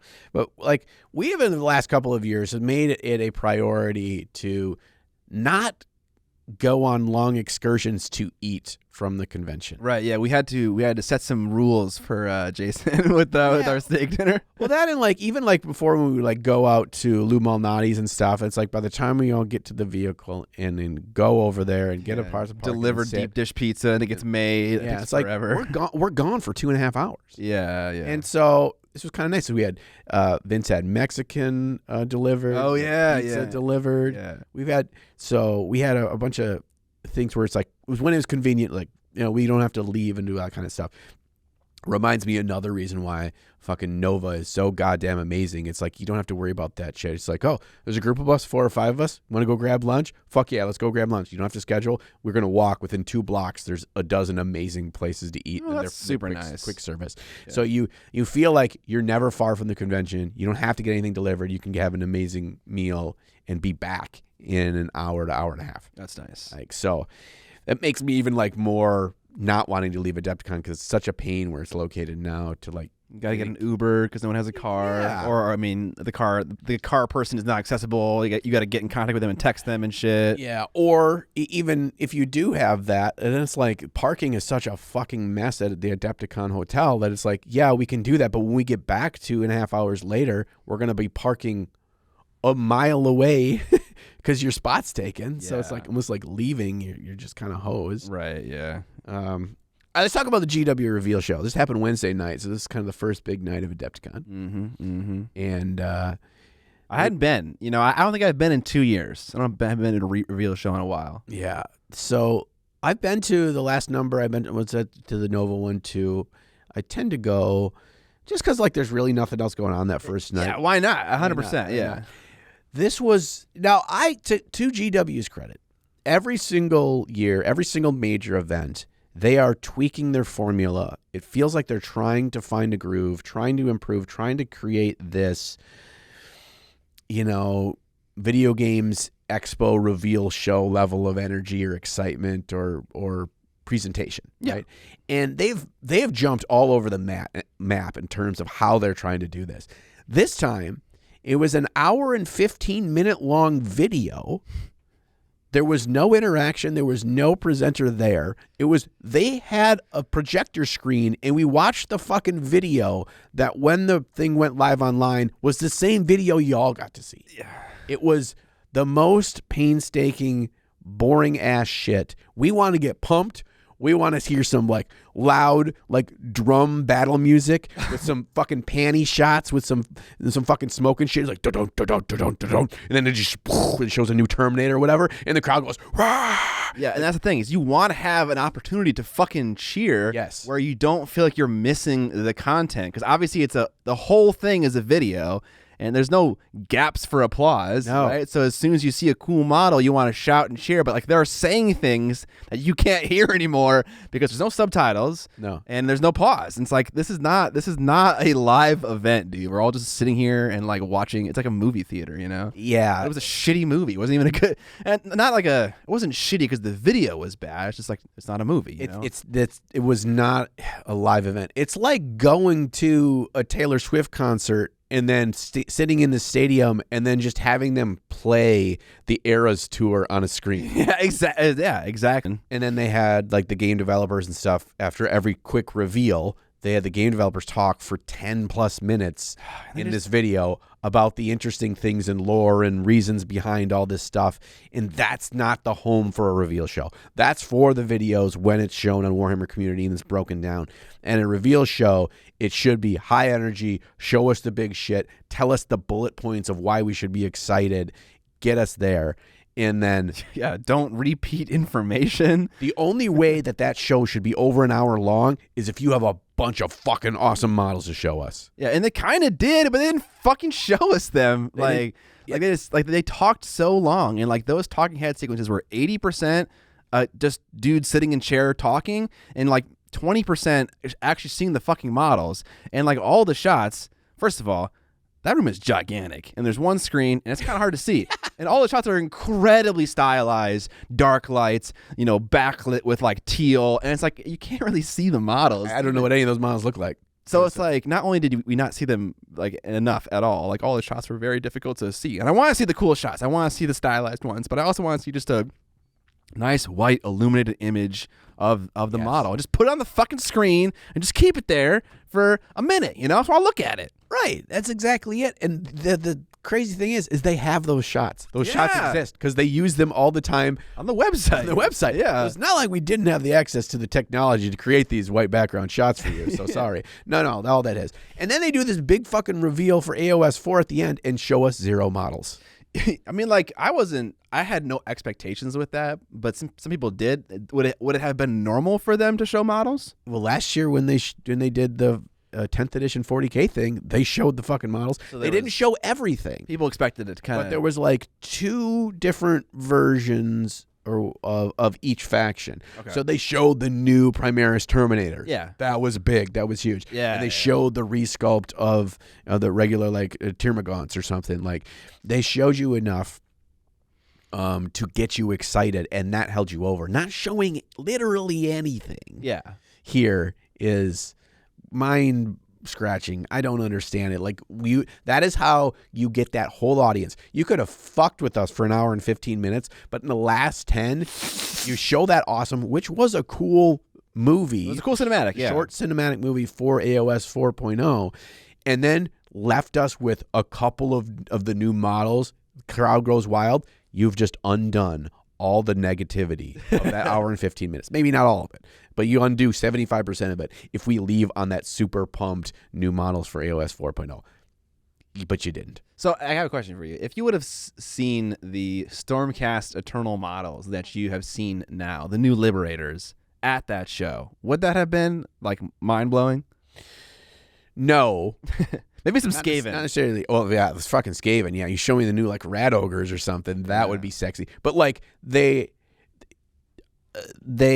stuff that's in that cinematic are going to be the models that are in the box. That's what they did last year for 10th edition. And they were very specific things that they were showing us there for a good reason. That new fucking Stormcast dude on Raven mount thing, looks like a giant griffin with the head of a raven. You show us that dude, that model's got to be fucking insane. You show us that dude, people are going to lose their shit. Okay. Come on. A big nice model. Yeah, a big nice model. And even like because any of the Skaven stuff is so outdated, you don't need to show us a fancy unit. You could show us a unit of like the clan rats. Yes, clan rats. I'm sure they look fucking phenomenal compared to what they used to. People would be excited about that. Show us something. Anyway. Yeah. That's all I have to say about that. The one thing about the cinematic that was kind of funny was that, like, when I first learned about Age of Sigmar and I first learned about Stormcast Eternals, when the game first came out, and they told me how Stormcast Eternals work, they die, get reforged, and then come back. My immediate thought, and like everyone that I know's immediate thought was like, oh, at some point they're gonna dehumanize, right? Yeah. And it's like, finally, they're now using that storyline. It's like it's not special because it's like the immediate thing you think of when you describe how they work. I kind of wish they had leaned into that idea like right away because it's just so like obvious. But like maybe I'm wrong about that. Have they ever leaned into that aspect of the Stormcast before? I'm not the lore guy to ask. We need a Vince like up in this, there, dude. This chamber has like existed, I believe. Right. Yes. Or the same kind of theme of it being. Before, but they got so much bullshit in those books and stuff that like that it's like, oh yeah, it was mentioned, it's been talked about. You could have always made a such and such chamber if you wanted, but they weren't of anything that were of a light shown on them. Yeah. So speaking of those Liberators, what do you think about them compared to the old Liberators? Jesus Christ. I think they're a definite upgrade. I thought historically that Stormcast were too chunky. They were too built like a fucking bowling ball where they're as wide as they are tall, and that's just not aesthetically pleasing to me. It's the same reason why Primaris look better now than the regular old Space Marines, because their proportions are now just more impressive. They can still be wide and thick, but as they're taller, it just adds more intimidating presence. Here, they feel more like a Spartan warrior than they do just like a old Chevy Nova or something. I don't know. They just aren't. They're more elegant. Yeah, I feel like the glow up from old Marine to Primaris is way better than the Stormcast one. And that's because the Liberators were around way before like Space Marines were made. Or sorry, they came along way later, and so GW knew how to make kind of a larger, nicer figure. But I don't know, they look a little awkward to me. Like I don't know if like their heads are too large, like their legs are so skinny they don't feel like they would support that mass on top of their body or what it is. They're not awful models at all, but it's like really easy to just compare them to the old thing. And like maybe because they were so chunky and big, I just feel like they look so small and spindly. I don't know. It's not necessarily an improvement for me. It's a little bit of a sidestep. Like it's a different kind of model, Like they could have told me that was a new Stormcast unit called like the Exasperators. I would believe them. And I'd have been like, sure, yeah, whatever. Yeah, I believe it. They have that range has so many models, so many units, dude, so many heroes. That we do need to we'll take a little sidetrack. Yeah, we will. Yeah. You go on that website though that has all the free shit, and like you look at the Stormcast like chapter, and the fucking half the webpage fills up with fucking words. Yeah. I'm like, what is going on? Because there's so many of them, and they are so samey same. I kind of don't know what any of them look like anymore. Because I just close my eyes and I picture a Stormcast, and then I open my eyes and they all look the same to me. I don't know. Like I'm not trying to be Stormcast racist, but I just feel like they all are designed 90% the exact same, and the last 10% is like, this one's got a spear. This one has angel wings. We're gonna show you a picture of a Stormcast Eternal or a Night Haunt. And we're gonna give you 4 names to choose from, and you have to pick. Or Flesh Eater Core. All 3 of those races have that same kind of thing going on, where it's like this like 80% base model with extra chaff on top of it, and now it's like, now it's a new unit. They kind of all feel the same way. And those are typically the kinds of armies I dislike the most, which is also awkward why I ever got into Osiark Bone Reapers, because that's what they are too. Yeah, I don't know. There's a little bit more unique. Yeah, I feel like there's a little bit more. Yeah, but that I was just desperate for something new, death. yeah. But like the Fire Slayers, the dwarves, the naked ginger dwarfs, all look the same. Yeah. The same kind of thing. So the more that there's like differentiation in a squad or an army, it's just like the better it is. It's like Seraphon are a great example. There's just a bunch of different kind of lizards. They're a different kind of lizard. Of course they're going to be different. Yeah. They're not just a different dude in a different gold or silver armor that has a slight different thing, a different kind of weapon. They have like chameleons, which are like a different kind of like lizard, and like a larger, more muscular one. And so they the big frog toad thing. So it's like different kinds of reptiles, and it feels right. Yeah. So that's maybe a good segue to us in the great great purging, the great culling of Age of Sigmar. There's the purge is coming. I just watched the Forever Purge, the last one in that series. Oh, I have not seen a purge since Purge 1. I've seen every single one, and there's such a great opportunity with that franchise to have a self-aware, slightly humorous but incredibly violent slasher movie, and they're just so wrapped up in like the political message they're sending, and it fucking ruins the movie. It's like, dude, okay, slight segue. There's a movie called The First Purge. That's one of the movies in the series. What do you think of when you think of The First Purge? I don't know if you think of anything. I'm trying to. I don't know. So what I thought of was like, we're gonna get people in the 18th century wearing powdered wigs. Oh, right. And fucking... It's like the history of... And people getting murdered with goddamn hatchets. Like, that's what I want to fucking see. And it was the first movie remade with less killing, more talking, and more political messaging. And I was like, you guys totally missed the fucking point of what this is supposed to be or what this could be. And it was so disappointing. Anyways, yes, the great culling of Stormcast Eternal. Yeah. So they're getting rid of something like across all things, over 40 kits. I don't remember. So many. And the thing is, they're not old, They're not shitty old models from Warhammer Fantasy Battle that no one buys anymore. You can only get in fine cast. These are plastic kits that came out like 6 years ago. Most of them are a little older than that. Yeah. I guess. I mean, they're like Generation 1 Age of Sigmar. Some are, but some are 6 years old, I thought. Yeah. I mean, I'm sure some are somewhat newer, like the dude on the giant donkey with wings. Like there's some, but also because we don't know exactly what's in 4.0, but we do know there's a new Liberator model. These aren't like they're gone. They're just like all the Skaven that are on that list. The model is gone. The unit is not gone forever. They're getting a new model. Not 100% though, right? Not 100%. Yeah. But it's not 100% that they're all gone for fucking ever, too. So if you have 40 of the old Liberators, guess what? You can still use them. They still look great. Yeah, they still look great. Because there's still Liberators in the game, so these aren't going to Legend or whatever. So people get really upset. Also, there's a lot of stuff I see on Facebook posts, and I just like kind of like doom scroll, and I love all the salty tears about the YouTube. My army is fucking 4,000 points of Stormcast. People show a picture of it. I'm like, bitch, those are all the Stormcasts from the original starter box, which you could buy for a fucking nickel on eBay for the last 5 years. They are not worth anything. You are fine. If they're painted, they are worth something to that person. Okay. Yes, and then you have someone who had an army that got removed from a game that can no longer play it. It kind of sucks. But the army's still there. It is still there. You can still counts as them. Yes. Stormcast don't look the goddamn same anywhere. You can literally play against me with 2,000 points of shit that don't exist anymore and tell me it's a different name, and I'd be like, cool, I wouldn't even think you were lying. John cares not for your fucking salty tears. Yeah, dude, I don't care. The only thing that I care about is, like, I'm imagining if I was a Stormcast player and I got into a certain chamber, I like the look of them, I like their backstory, I mean, my whole army themed around that chamber, and that whole chamber got nuked, I'd be like, fuck. Yes, I can proxy. Yes, I can do other things, but it's just nice when everything aligns and is in system and is a thing you enjoy and you're excited about and a thing you painted, all that stuff. Yeah. It's not as serious as like all like the YouTube videos maybe are making it seem, but yes, I can see that person being upset, and I think that's reasonable.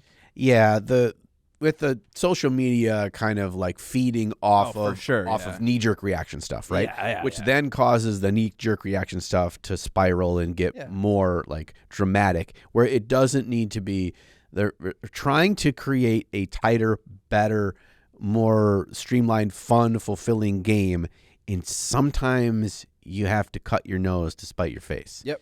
And I think, honestly, I thought they could have cut about 20 more fucking Stormcast heroes and still been fine, because there's like 60? Yeah. There's a ridiculous amount, and all their fucking rules and the things that they do overlap. So you strictly have this kind of thing I want in my army. There's 3 dudes that are all on foot that do the same thing. One of the 3 is the best of the 3 for the points. Why do they all need to exist? I think the real problem is just like all the Underworlds and Warcry shit that gets added to Age of Sigmar, and probably the same for 40k2 with Kill Team and stuff like that. It's like, I understand, or like Cursed City. Cursed Cities, those characters do not need to be playable in Age of Sigmar, in my opinion. They're part of the game.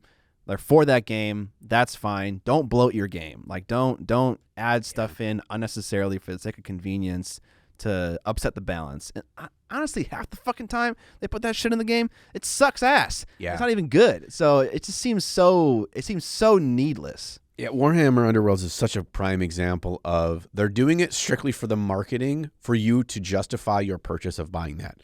Okay, so there's a new Underworlds warband. It's like, like $50-$60 or whatever for that warband. But I could use it in my Seraphon army, if I wanted to as well. So that's interesting. It's to justify your purchase. It's all about, moving units.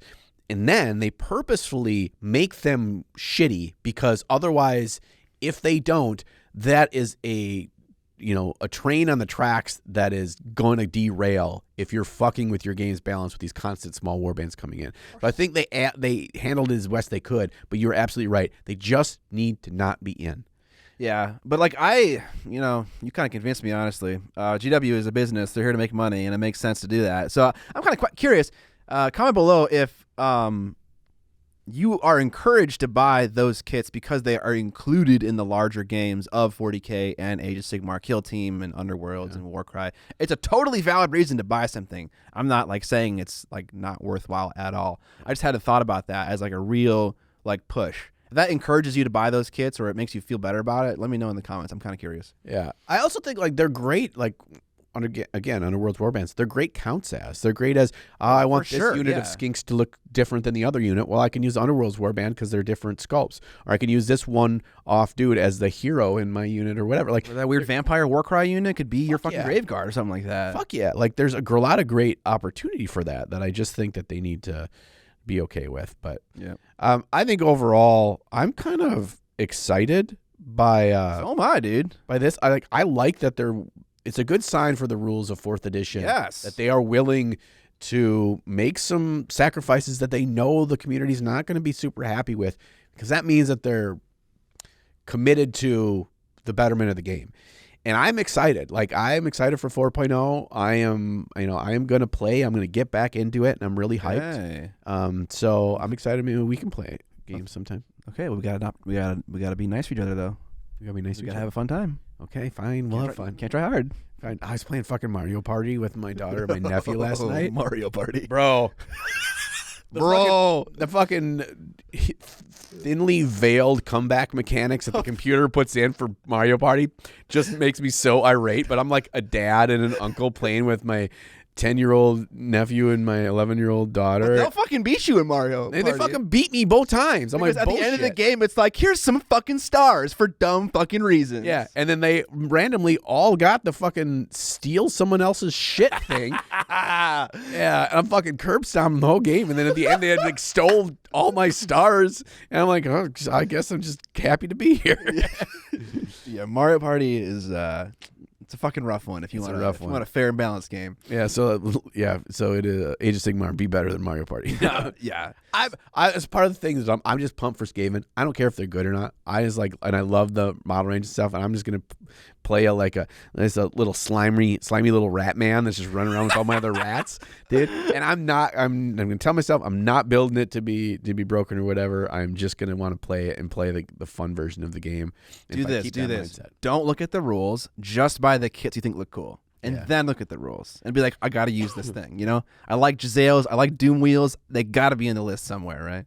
Yeah, I want to snipe some dudes with a 2-man rat sniper squad from across the board. Yeah. That's sweet. But I also want some ridiculous roll 3d6 to move Doom Wheel shenanigans where I have no idea where I'm going. But sneaky assassins that pop out of enemy units and shit. In my ideal army is pure Eshin Skaven. Just all rat ninjas. Just ninjas on ninja rats. That sounds kind of sick. Hopping out of sewers, slitting throats, getting just blown up by everybody. Yeah. But I get my kills first. That's my dream world. So okay, we'll do that. Ninja rats come and do a store near you. But yeah, they also said that at the preview event, they're like, this is the first time that we've actually reevaluated the entire rule set, and I've seen whispers on Warhammer community of them taking another look at the priority roll. They themselves call it the double turn, like internally. They use not internally, externally on their articles. They called it that. Good. So I'm curious, like how big that's gonna change. You know, like I feel like it's not gonna change at all. I think it's gonna be a very small change. Well, they talked about certain things that if you take the double turn, that things you don't get, like for scoring and all these things. You have to skip your command phase. Yeah, like there's some detrimental stuff. It sounded like, just from the way Vince is talking about it on Warhammer Weekly, him and Tom, from what they've said thus far, it's like you take the double. Sounds like, again, none of this is in actuality yet, but it sounds like you'd only take the double turn if you think you can close the deal that turn, because you're going to lose so many objective points and stuff or scoring opportunities that if the game goes to rounds, you're kind of fucked. Yeah, but Tom has always said that, though. That's kind of always been his mantra with double turn. You only take it if you know you can win the game on that turn. So now it's even more so the case. Yeah. Or their theory is that it's... Yeah. We don't actually know what the rules are. It sounds more like a tabling thing. You take it if you think you can table them, and if you can't, you're going to be in really rough spot. Okay. Anyway, who knows? Okay. Who knows? I hope that's not how it works, because that just kind of makes Age of Sigmar more of the game that I'm not into, which is like this one thing is incredibly important, and if you fuck up, it is devastating. Like that's not. But again, we don't really know, but we'll see. I'm excited, and like that's the reason why they're calling so much Stormcast Eternals, because they really are taking a deep look at this game, removing the chaff, and trying to make it better. So it makes sense that what they said aligns with what they're doing.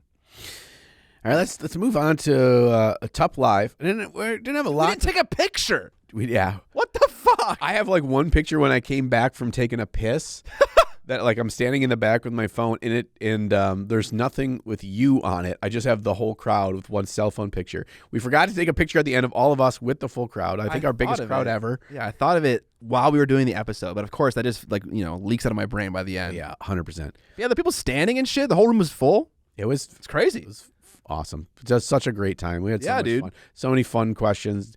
I found that like that experience is so much more draining When you're not drunk. When I'm not drunk. But like I feel like my brain has got to work on maximum hamsters because like we don't know what the questions are going to be, right? Yeah. We've got to be able to like process. Like I don't know about you. I think we have the same kind of look in our mind as they're going through their question.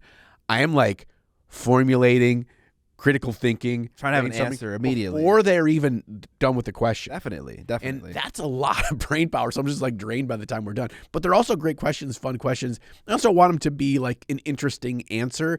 It's not just like I don't know. It's just like, a panel on a upcoming video game or something that's just like, can you tell us how multiplayer will work in your games? Where you're just like, well, there will be a blah, blah, blah. Like, it's not like that.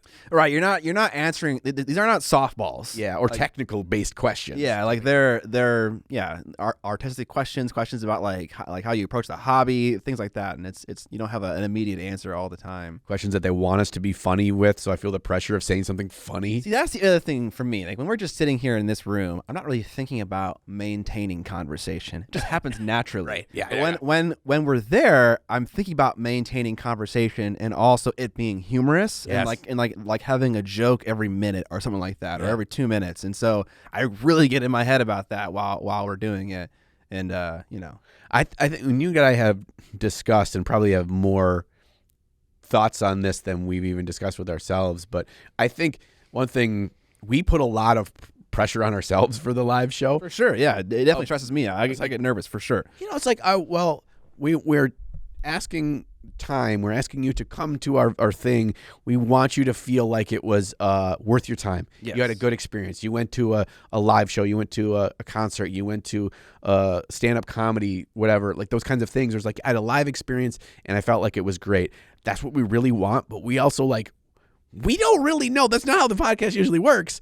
We just hope. And so we put a lot of stress and pressure on ourselves. And we kind of don't know. Yeah. I feel like I personally don't know like what people are looking for when they come to a podcast live event, or any event. It's like, what do you want to see? Like, do you want to have us deep dive on painting topics? Do you want us to be cracking jokes? Like, what is your expectation? That's what I want to know from people who go to Top Live. And then I can like formulate a plan around that. But I never really think about that until like 20 minutes before the fucking thing is happening. Yes. I'm like, shit, what are we going to talk about? Yeah. And then it's kind of like just that's the main source for me of the panic. Yeah. There is I believe it's on Peacock. Have you ever heard of the podcast Smartless? No, but I do have Peacock though. Okay. So it is a podcast, a very popular podcast. It's got 3 hosts. It's got Will Arnett. Okay.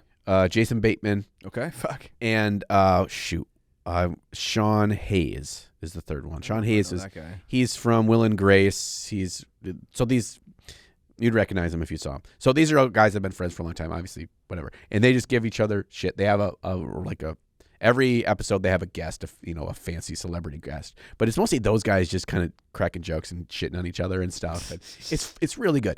But they have a short series, I think it's only 6 or so episodes, where they did live shows at theaters of their podcast. And it's kind of like going with them, kind of a documentary style of like them traveling and those like hanging out in the plane or in the hotel room and giving each other shit just now and then. But then also them doing the show. The episode doesn't encompass their full hour-long podcast. It just kind of gives you snippets. But I watched all of those because I was really curious about how they go from a podcast to a live show and how they approach it. Okay. And by and large, they approach it. The episode is the same as every other episode for like the middle meat. On the front end and the back end, they have a level of banter and a bit of Q&A that's there, but it's more about being a live experience, everyone laughing and watching it together. And so you get something slightly different, but the majority of it is the thing why they listen to you on the regular anyway. Okay. They just get to kind of see you.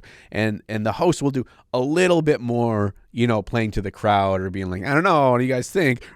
They cheers up, but that kind of thing. But by and large, it's like, well, if you like us for this, if you come to the live show and it's something completely different, we have a lot less confidence in whether that's going to work or not. Okay. Something to think about.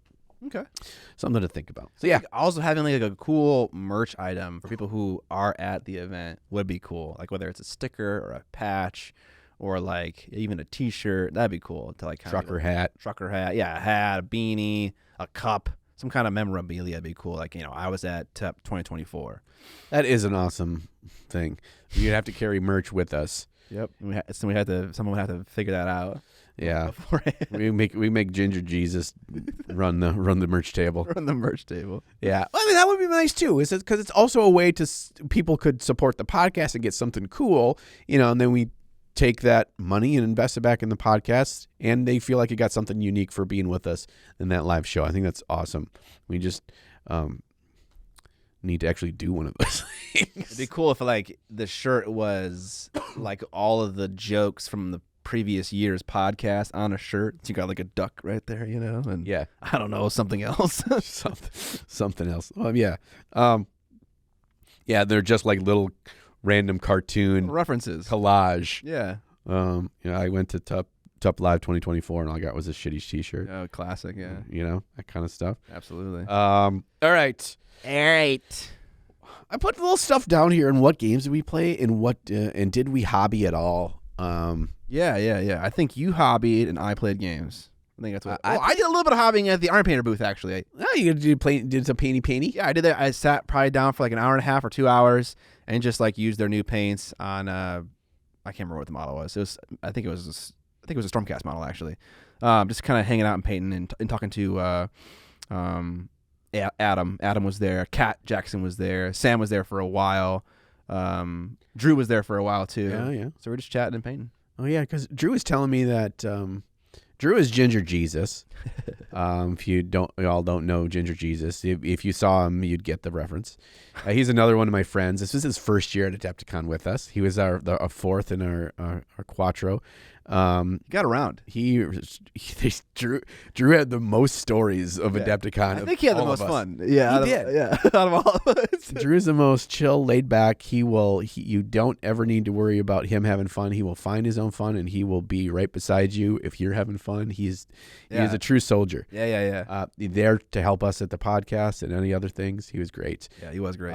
But yeah, he had a bunch of fucking stories. He did. Some questionable stories. Yeah, very questionable stories.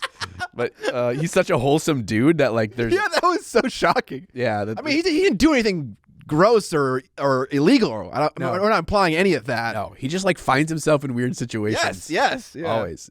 So I don't know where I was going for this. Oh yeah, so yeah, he was talking about like he was hanging out a little bit, and he's like really kind of starting to get into mini painting. And I told him, I'm like, cool. Oh, the stuff you want, bud. I got wet pellets, I got extra lights, I got extra paints. I'm like, you want to come hang out and do a little paint jam, whatever makes you comfortable, whatever. You want me to come over and help you set up a little area in your guest bedroom to paint and stuff. So I just want to keep him on the journey if that's what he wants to do. But so you did a little there. I went to the Monument booth and ended up hanging out with Vince. You were there for a little while. And I ended up I didn't do hobby in there, but I ended up having a lot of fun at the booth because like people would come up and they'd say hi, or take pictures or whatever, and it kind of felt nice that it was like also doing a little hobby and also in checking out a new hobby product, also blah blah blah. While I was meeting people, it felt kind of like I was checking multiple boxes at once.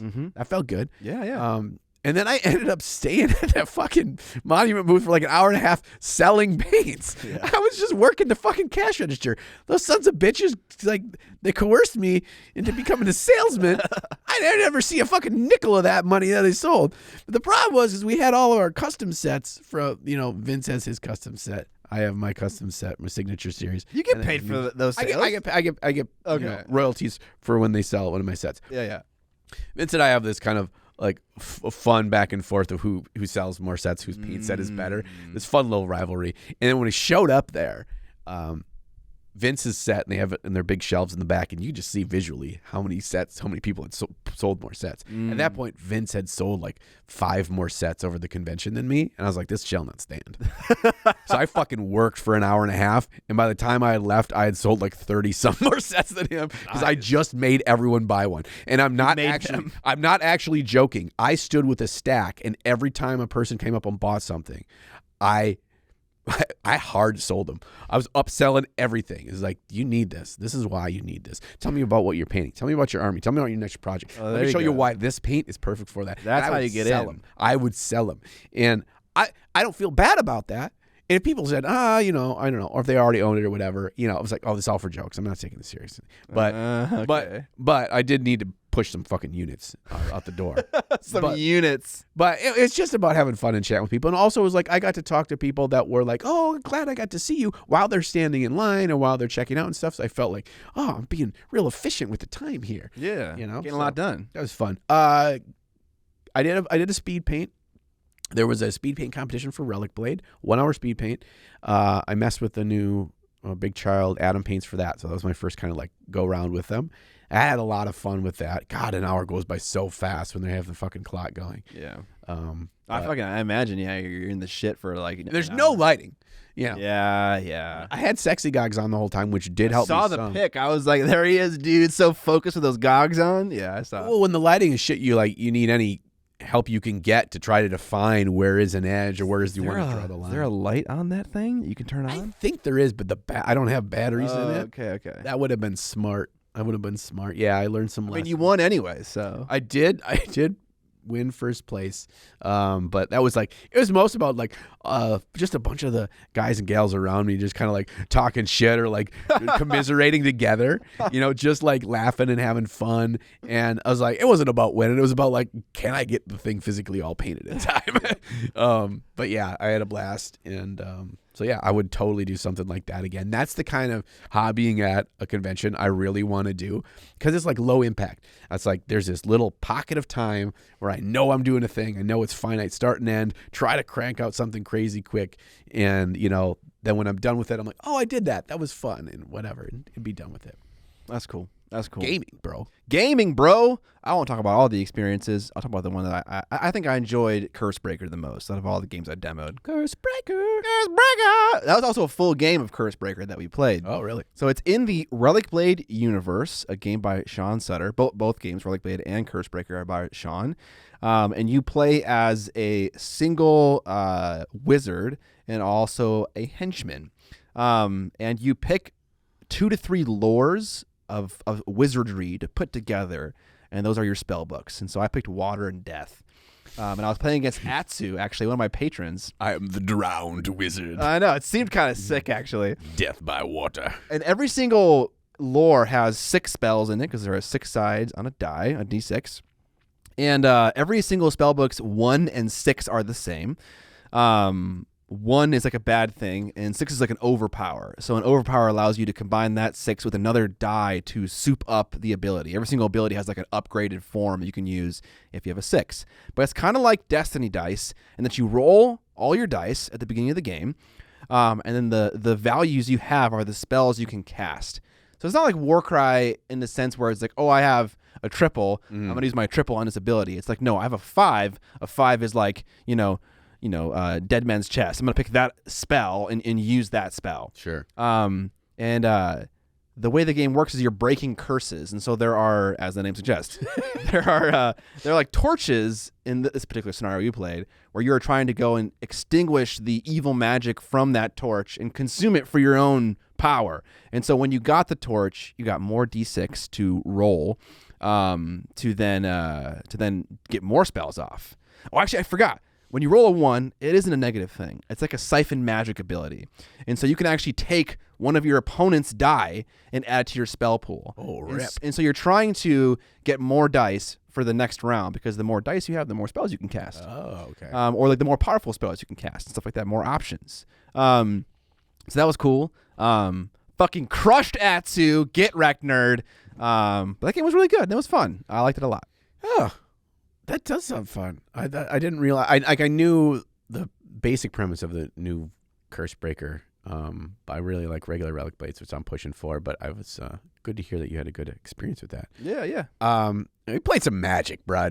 And I talk about playing games. You said I didn't play games. I played some fucking Magic the Gathering, bro. You did. Bro, we did 2 nights of Magic the Gathering. You did. We did draft night Friday, and then Magic After Dark, which was drafting Ben Cantor's Vintage Cube, bro. Oh, yeah. Oh, man. I heard that you guys were unsure of it, but then when you got into it. Oh, god damn. It was so fun. Someone said that it was better than sex. I'm not going to say who. Oh, yeah. I think I know who you're talking about. Tight. Yeah. And then Saturday night was Commander night. So I had so many people come up to me, especially the first Wednesday, Thursday, Friday of the convention, asking about Magic, saying they brought their Commander decks. All was because of the shit that I just talk randomly about Magic. They all thought it was like a formal, official event thing. And I'm like, no, dog, I'm just bringing anyone who wants to play Commander to do it. So I'm thinking maybe next year I need to see if I can get an event in there. And just like, it starts at like 7 p.m. in this hall, in this location. And, it's kind of a free-for-all, pull together cubes of people and pods of people and just play Magic. Because people were DMing me, asking me questions about when the Magic was being played. I was like, I don't even play this fucking game. Yeah. Right? Dude. Here, it just goes to show how good a game can be when it has nothing to do with this massive convention you're at, and everybody's asking for it. Let's fucking Commander it up, man. So that was great. I got to play. I played a game with Haywo and Haywo was there. Vince, and Vince and one other gentleman, as a friend of Haywo's. We played a pod, and I accidentally went off with an ancient gold dragon and almost killed everybody on turn 5, and rightfully so, because I didn't actually kill everybody. They all turned on me and murdered me, as they should. my deck is about rolling dice, because my guy's the fucking casino master, so I just roll a lot of dice. And then when an ancient gold dragon attacks, you roll a d20, and whatever the result is, you make that many 1/1 flying fairy dragons. Oh, Jesus Christ. Okay? So I top deck this card that says whenever it's a Mirkwood Bats. Whenever a token enters the battlefield or leaves the battlefield under your control, Mirkwood Bats deals 1 damage to every opponent. Oh, God. So I drop down my Mirkwood Bats. I attack with my Ancient Gold Dragon, hit Vince in the face for 7. I roll a d20, roll a natural 20. The bats do 20 damage to everybody. And they're like, blah, blah, blah, blah. Can they block that with creatures? Or it's just straight damage to your face. Oh, God. It doesn't count as Commander damage. No, it's not that. Okay, Nope. Nope. So just the bats so basically if it would have got back around to me again, the game is over. And I didn't, I'm rolling a d20. I could have laid the bats. I rolled a 3. They all take 3. Everything's fine. Yeah. But now I have 20 1/1 flying dragon duders. I have my giant gold dragon, and I have the bat that's going to kill everybody as these little dragons die, or I roll again, whatever. So they get around, and they rightfully so murdered me heinously. And I just had so much fun. Those kind of fun things in Magic. Crazy things happen. People gang up on you. Alliances are forged. Backstabbing happens. This is the way. Yeah, free for all kind of balances itself. Yes, in a way. Unless people form grudges, which people tend to form grudges against me. I'm not talking about anyone specifically, Sexy Teeth Joshy, where they just never trust me ever. Okay. They always assume I'm up to something. I always have the best possible cards in my hand, and they get mad when anyone else forges alliance with me. Okay. So as long as people don't hold grudges, it's it's fucking great.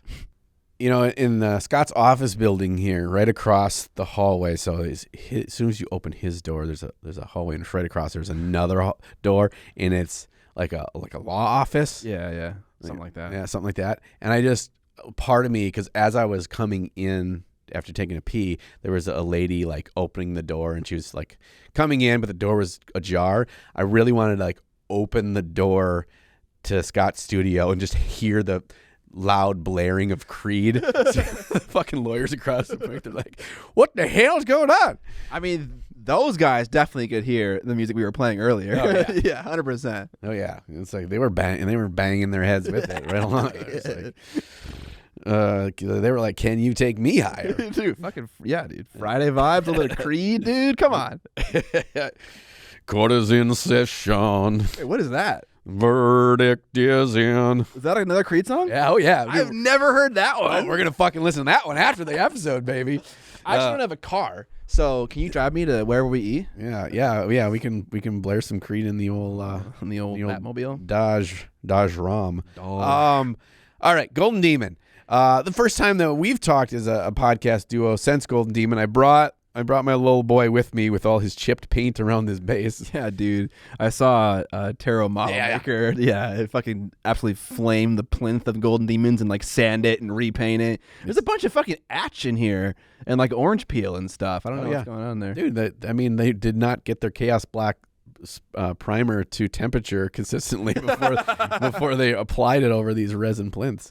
Yeah, they didn't wash the resin either because it bubbles and it's cracks and chips all over the place. Yeah, he said he could remove the primer with an airbrush air. Yeah. And I was like, what? Is that true for this? I was trying to look around and I didn't all those see chips anything. are like, all those chips are on the edge. Like, they just flake off. Are you going to try to fix this? I think I just want to keep it as is because it was mine the way it was. Like, this is part of its story. Oh. I don't want to, other than bringing it up here today, is probably just going to sit in that case or sit, wherever until the day. The biggest thing is that it's two separate pieces and they're really fucking fragile because they just use, I don't know, a bit of just like squirting some super glue in there and they're not a perfect fit, this piece with the base piece. So that part, like, if it is ever loose or anything ever happened, I'd go through with that body filler that he did and like squeeze it in and make it nice and solid. It's kind of heavy. Is it all resin? Or is the demon metal? Or it's all resin. Is it? Okay. But this base is a solid block, so that's why. I mean, there's a pretty big hole in it, but yeah, it's a decent amount of weight though. Yeah, it doesn't feel cheap. Yeah, which is cool. But bro, you won. I won a Golden Demon. How do you feel now? It was like what, 2 weeks later? It feels good. I feel like, especially after the video came out, so it would have been a week ago, where I did like the recap of the piece and the whole experience. I think like doing that final video of kind of like reflection, my thoughts, kind of bringing it all together was like, it was really special. I think the thing that was most special for me, and I did not consider it at all because I did not realize, because when you just put a video out and it's like, oh, the numbers go up of views and stuff, but it's hard to conceptualize that with real people. How many people were so happy because like this is documented. Like this is the only time it's been documented, a project start to finish, that people got to see the things along the way before they knew what the outcome was going to be. And I didn't know what the outcome was going to be either. Mm-hmm. So they kind of got to experience it in this level of not knowing. And so looking back on that, I think I'm so glad that the video series exists. So it's like, it's kind of a little time capsule of this really monumental part of my painting journey. And so that's really cool. Yeah, everyone was very invested in the outcome, and you could tell that based on the number of people that just congratulated you during the ceremony after you had won. Yeah, it was awesome. I had so many people come up to me and ask that had won a demon, that asked for the footage of the whole demon award so they could see themselves win. Because in my video, I didn't film all that. An unknown person anonymously gave me the footage that they took of me winning a Golden Demon, and I'm like, no, that was just that one little clip because you're not allowed to film that because for what reason? Nobody fucking knows why you can't take pictures or footage of the Golden Demon ceremonies when guess who is also not doing that? Games Workshop. They don't have a videographer that took the footage or took pictures of people going up and getting the awards. They just have the standard snapshots of people with their fucking trophies. But no, we don't want free marketing. We don't want people to see the excitement, the energy, the cheering that we give to each other for the successes in all that hours of work. No, we don't want people to see that. We want to have control for no apparent fucking reason.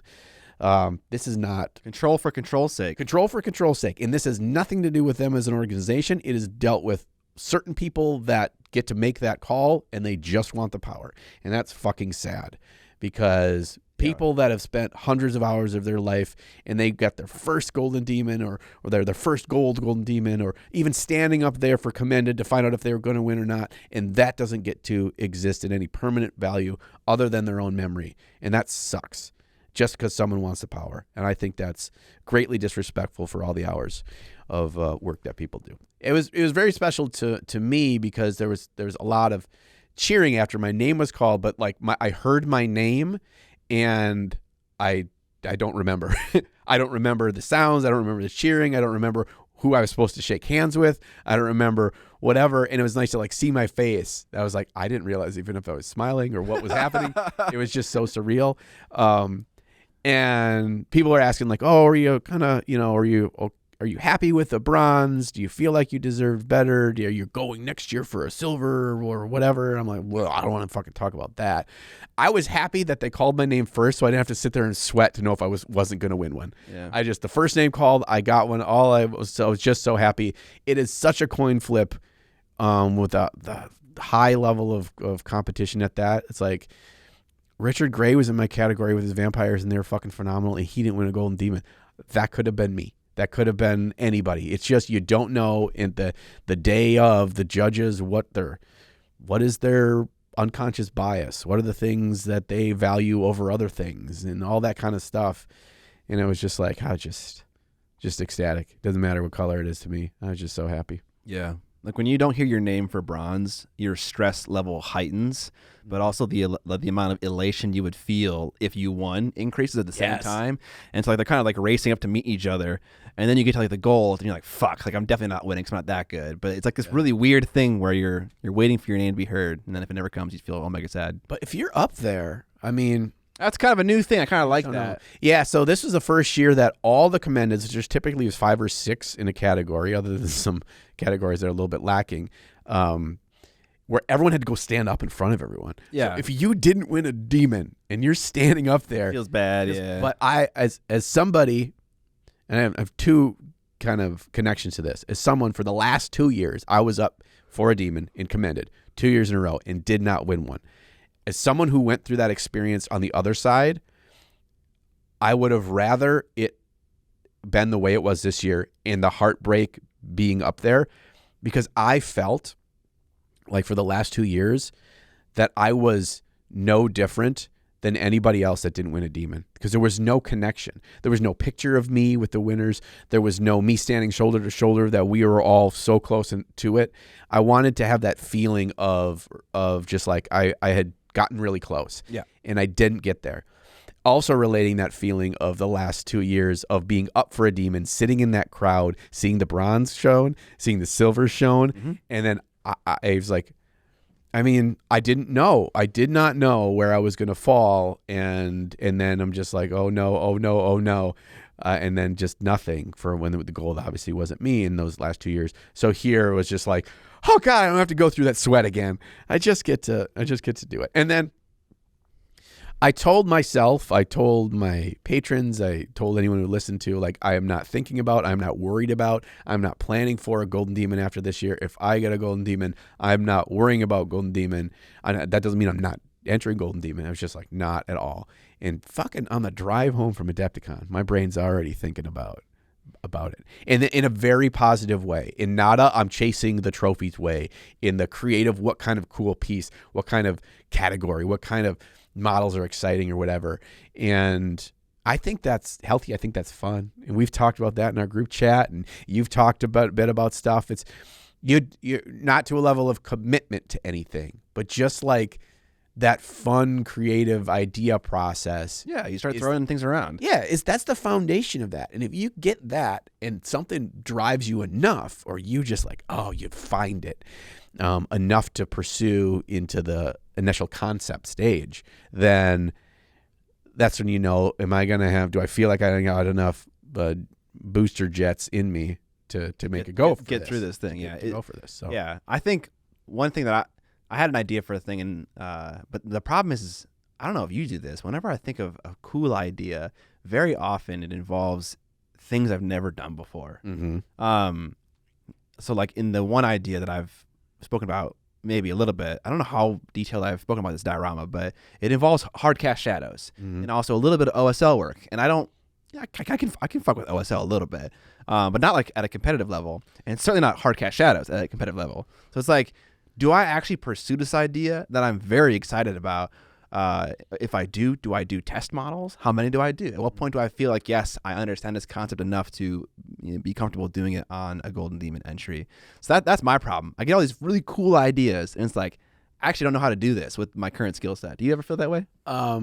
Yes. What I found worked for me in the piece this year, and I think I've done it a little bit in other ones, was like, I knew I wanted to pull for the unit to really feel cohesive without it being so samey same. I hate how a lot of squads in both 40K and Age of Sigmar, they end up being like, it's just slight variations of the same dudes, and it's kind of just boring to look at. It's just me personally. I wanted them all to feel like their own individual unique character, but I needed them to be cohesive in living in the same world, which is where I started to use the universal shadow color. So they all felt like connected in a way that's not obvious. And I had that idea in the initial concept stage, so I started to fiddle with it in a really serious way in videos leading up to that. So I just got a little bit of my feet wet to get a basic understanding of that. On the models that ended up in the diorama? No, okay. On something completely different, completely different kind of model, or multiple models, and just kind of getting the basic understanding through repetition without ever solely committing to that. Okay. So I think you could do that. You did do something somewhat similar in some ways with the Pizza Boy, with cast shadows and stuff. It's true, yeah. Also, in terms of like doing a little bit of homework and stuff with that, like obviously Erik Swinson got his video channels, and he shows how he does it, and you'll grasp it pretty quickly. That was my first thought. Was like, I'm just gonna talk to Erik Swinson a little bit, because he does a lot of larger scale hard cast shadows. I'm kind of curious what it would look like or work like on a 32mm model. I don't know if it's the same thing or if it changes a little bit. I don't think so. I don't think it changes a whole lot. You're just using a smaller brush and smaller details there. Sure. You may have to have certain parts that will be more over accentuated because the figures are smaller to really make it sell as that, if you really want it to push it. Okay. But yes. Have I told you about my Mandrake idea? Did we discuss this in a previous episode of the podcast? Not the Mandrake one, no. Okay. I'll tell you about it afterwards. Okay. I don't want to share it because I just feel like it makes me feel like I'm doing something, and I don't want to feel that way. I want to feel unaccomplished. Yes. So it motivates me to actually do it. Or committed, or people are calling you on a thing when you're just putting out in the universe and that you're not committing to it. I know, yeah. That's just idea phase. You don't need that. You don't need that. Yeah. I have ideas and stuff, but I don't have my full muse yet. I'm waiting for that to catch me. Right. Let's talk about, we're kind of going a little bit longer here, which is totally okay. But let's talk about the AI and like all that debacle, and then get into the extended portion. What do you think about that? Sure, let's do that. Okay, so these previous years, Slayer Sword winner Neil Hollis won a gold in his single figure single AOS? 40K. It's an autark. Yes. 40K category. He won a gold this year. Beautifully painted model, very much so in Neil's style, very clean, very like heavy metal plus style of painting. Really cool little glossy pond of fish in the front. Really long plinth diorama thing, just because the lizardman thing it's riding on is so fucking long. It's a long raptor. It's a long raptor, yeah. And then the backdrop was some like 10% real elements and 90% a printed paper backdrop. And people found out afterwards that the image was AI generated, and then people fucking lost their shit. And I have a question for you immediately. Does it make a difference if he went and took someone else's complete image of a forest and used that, as opposed to using AI that synthesizes other people's efforts into one thing? Either way, it is a version of air quotes theft, right? There's no difference. Unless he went and took the fucking picture himself or drew the thing himself and then printed it out. Right. Yeah, I think it's a matter of you're printing out something that's not your own creation in an art competition, and that's not his own art. Okay, but it's a thing. But so it'd be the same thing though if it was AI or he found it on Google Images. I think the deeper emotional connection to AI artist theft and the strong opinions people have on that make this like higher on the radar, more outrage on it because of that. I agree with that. But with that kind of emotional reaction aside, it's a picture that's not your art, right, on an art competition. Sure. That's I think the larger question, at least to me. I will say that I had not. I know Neil. Neil's a great guy. Neil helped me on my piece. Some nice feedback and some thoughts because I really respect him, and he's a very nice guy.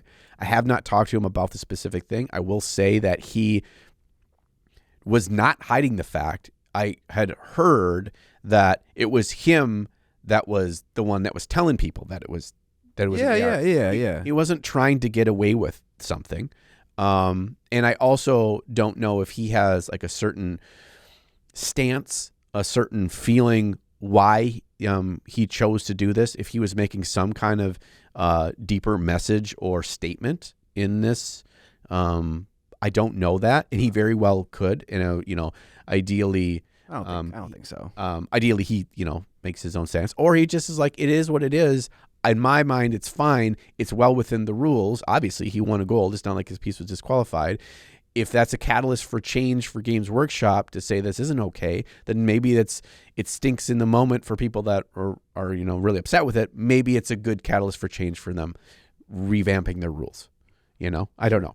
But yeah, there's always some drama, Golden Demon. This one a little bit spicier than usual. Yeah, a little bit more. There's some other things that we're not even mentioning because I don't feel like they're worth mentioning because it's difficult to substantiate the claims.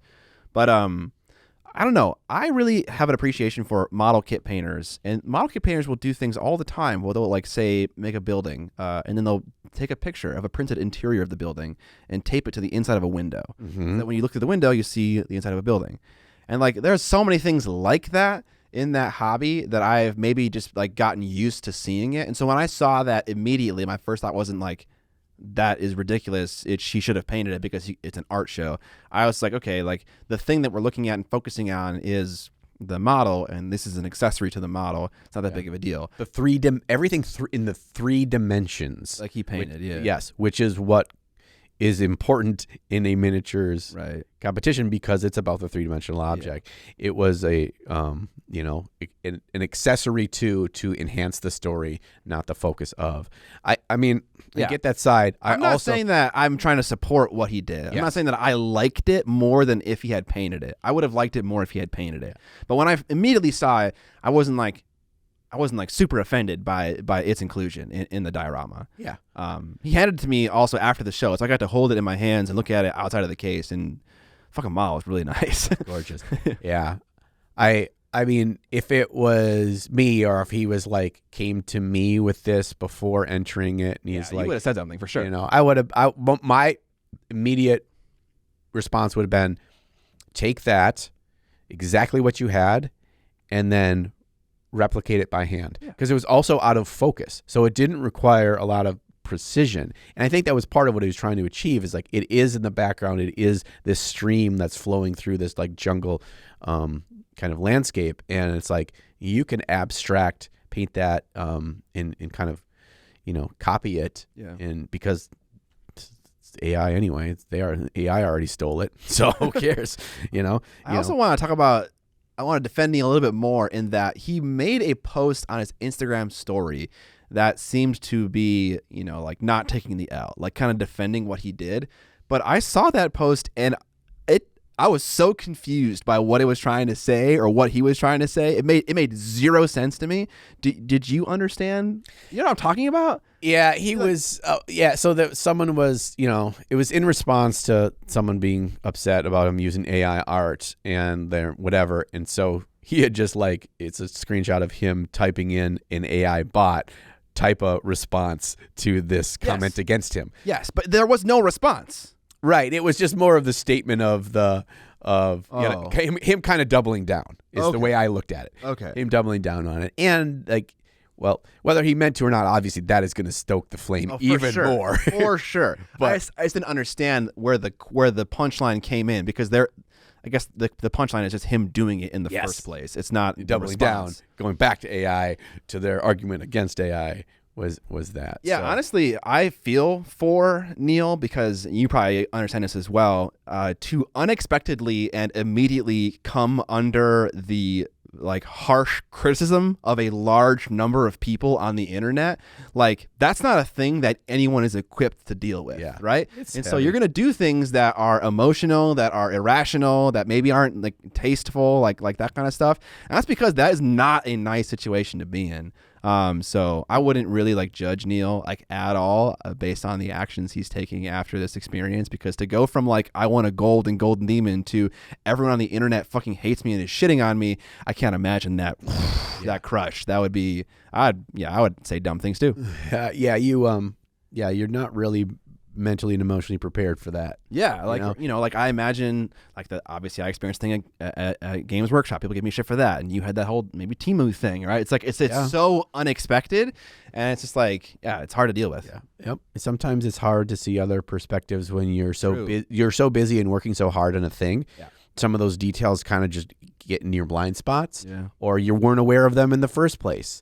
Maybe he just is not at all interested or aware of people very passionate about against AI art, or AI art isn't art. And that's kind of how I was with the Temu thing. I didn't know, and so when it all came back, it's like, oh, I should do a better job of maybe doing my own research. But I also, like, in everything, in every little aspect of your life, you don't do 6 hours of research before you decide to buy a product at the grocery store or whatever. Like, it's just like, it's so heavy to go through day in and day out life of microscopic decision making that we have the weight of someone judging on the internet at all times. That's it's rough. But yes, that stinks. But what did Bo Burnham say? If you can live your life without an audience, do it. Mm-hmm. It's for that reason. Everything you do is, criticized in some way, or it feels like it may be. That's another thing as well. Right. But the one thing I want to say about this whole situation and competitions and Golden Demon in general is that it's such a shame that this is the fucking conversation coming out of the event, that maybe it has the loudest signal. It's like, instead of talking about the cool fucking pieces that people are painting, we're like looking for things to nitpick. Yes. And like, some of it is good. You want to improve the situation. You want people to feel good that they're entering the competition and the show, and they don't feel like they're being, whatever. But it's just like it's not the thing I want to see being talked about, Right. Yeah. And but that's how it is every year. Yeah. Right? Sadly. Yeah. Yeah. And maybe not to this extent, but every year the loudest noise you hear is around drama, and that's just human nature. Or the skink winning. Everyone got, everyone that's closest to it. And when I say closest to Golden Demon, I mean, if you went to Adepticon and spent like time standing in that line and going around the cases and just taking in the models and appreciating the art and seeing all that cool stuff, the drama stuff doesn't matter to you as much. No, yeah, it's mostly online. It's the people that are like, you're not solely invested in this in the first place, but you're just like outraged by default, and it's like, oh, that kind of stinks. Not that things shouldn't be scrutinized. I agree that things should be, and things should be analyzed, and feedback should be taken, and people should have opinions on things. I just wish that it was like, that's there, but also there's this much bigger animal in the room that we're paying attention to, which is all the amazing artwork and how much better the highest level pieces are compared to like 5 years ago. Yeah. Like, it's wild, the sheer amount of pieces in that case that were worthy of a demon. Yeah. Dude, the Slayer Sword winners just from 10 years ago to now, it's just like, it's crazy, dude. It is crazy. Like, a Slayer Sword winner could have been a single fig, 32 mil tall, on its 25 millimeter square base. Mm-hmm. Just that. And like, that's not what the skink was. He had like a little diorama base, basically, right? It was just slightly bigger, and he had 40 a mil little diameter thing. Yeah, he had a little bit more of a scene, but very crisp, tight scene. Yeah, absolutely. And like, to go to what we're seeing nowadays, It's crazy. It's so crazy. Like the level is so high, and I know we always say this, but it's just crazy seeing it in person. Yeah, it's very inspirational. I'll say that. Yeah, what is possible? Like holding those things in hand. In the really shitty lighting of the case, you can't even really appreciate it. But like seeing those things in person, what people are capable of, is just mind blowing. Yeah, to know that what we never thought was possible not that many years ago, and it's not just the technology advancements and the quality of the brushes and the quality of the paints and the quality of the sculpts and all that. It's like, no, just the art itself has been pushed to new levels, besides all those other outside factors. And I think that is just so cool. So it is cool. After party time. We're at the after party, and this is where Scott screams, "Ow!" Oh, we did it. All right, Scott, let's jump right into favorite miniatures. Ivan Serra, this is yours. Ivan Serra had actually an entry in Golden Demon last year. It was that vampire lady with the long dress, and he has this way of painting where like he underlights a lot of things with this pink red color. And so this is a whole fucking diorama of some badass bitch on a throne with all these fucking losers trying to get her attention, and she's like, you're all fucking idiots, I'm the best. And it's fucking somewhere in hell, and I love it. It's my vibe, 100%. I love this whole thing. It's cool. I think it's a scale 75 diorama. Okay. No, it's a big project for World Model Expo, sculpted by Joaquin Palacios. So to me, that means this is a custom piece, or close to. Maybe some modifications were done. But I love that pink-red color. It's so cool. I don't know why it's so cool, but I just think it is. Oh, yeah. I think it works so well with that pale bluish white on her skin too, and like that just makes her sing while they're in that same ambiance, but just not pushed to the point where she's the center of the piece. That's a very cool scene. It's super. Oh man, she's got fucking. This is a little bit weird. She has like platform high heel like shoes you would see like in a modern era. Like, yes, she has stripper shoes on. What the fuck is that? That is really funny. It almost like it feels like a purposeful decision. Yeah. Like wherever she is or whatever she's doing, like she lives in our world. She's not in a fantasy setting. This is whatever hellscape that she typically resides in while not visiting our modern day plane. Okay. This is her throne. You know what's interesting? I didn't think about this until right now, but like all the demons have like a more purpley kind of skin tone than she does. Like hers is definitely the brightest, but that also kind of like melds into the stairs and stuff. The stairs are also a similar like color of this pink underlight, this purpley grayish stone color, and then she's in the middle of this thing, just bright, like the brightest and whitest. Yes. And the bluest, I think. Yeah.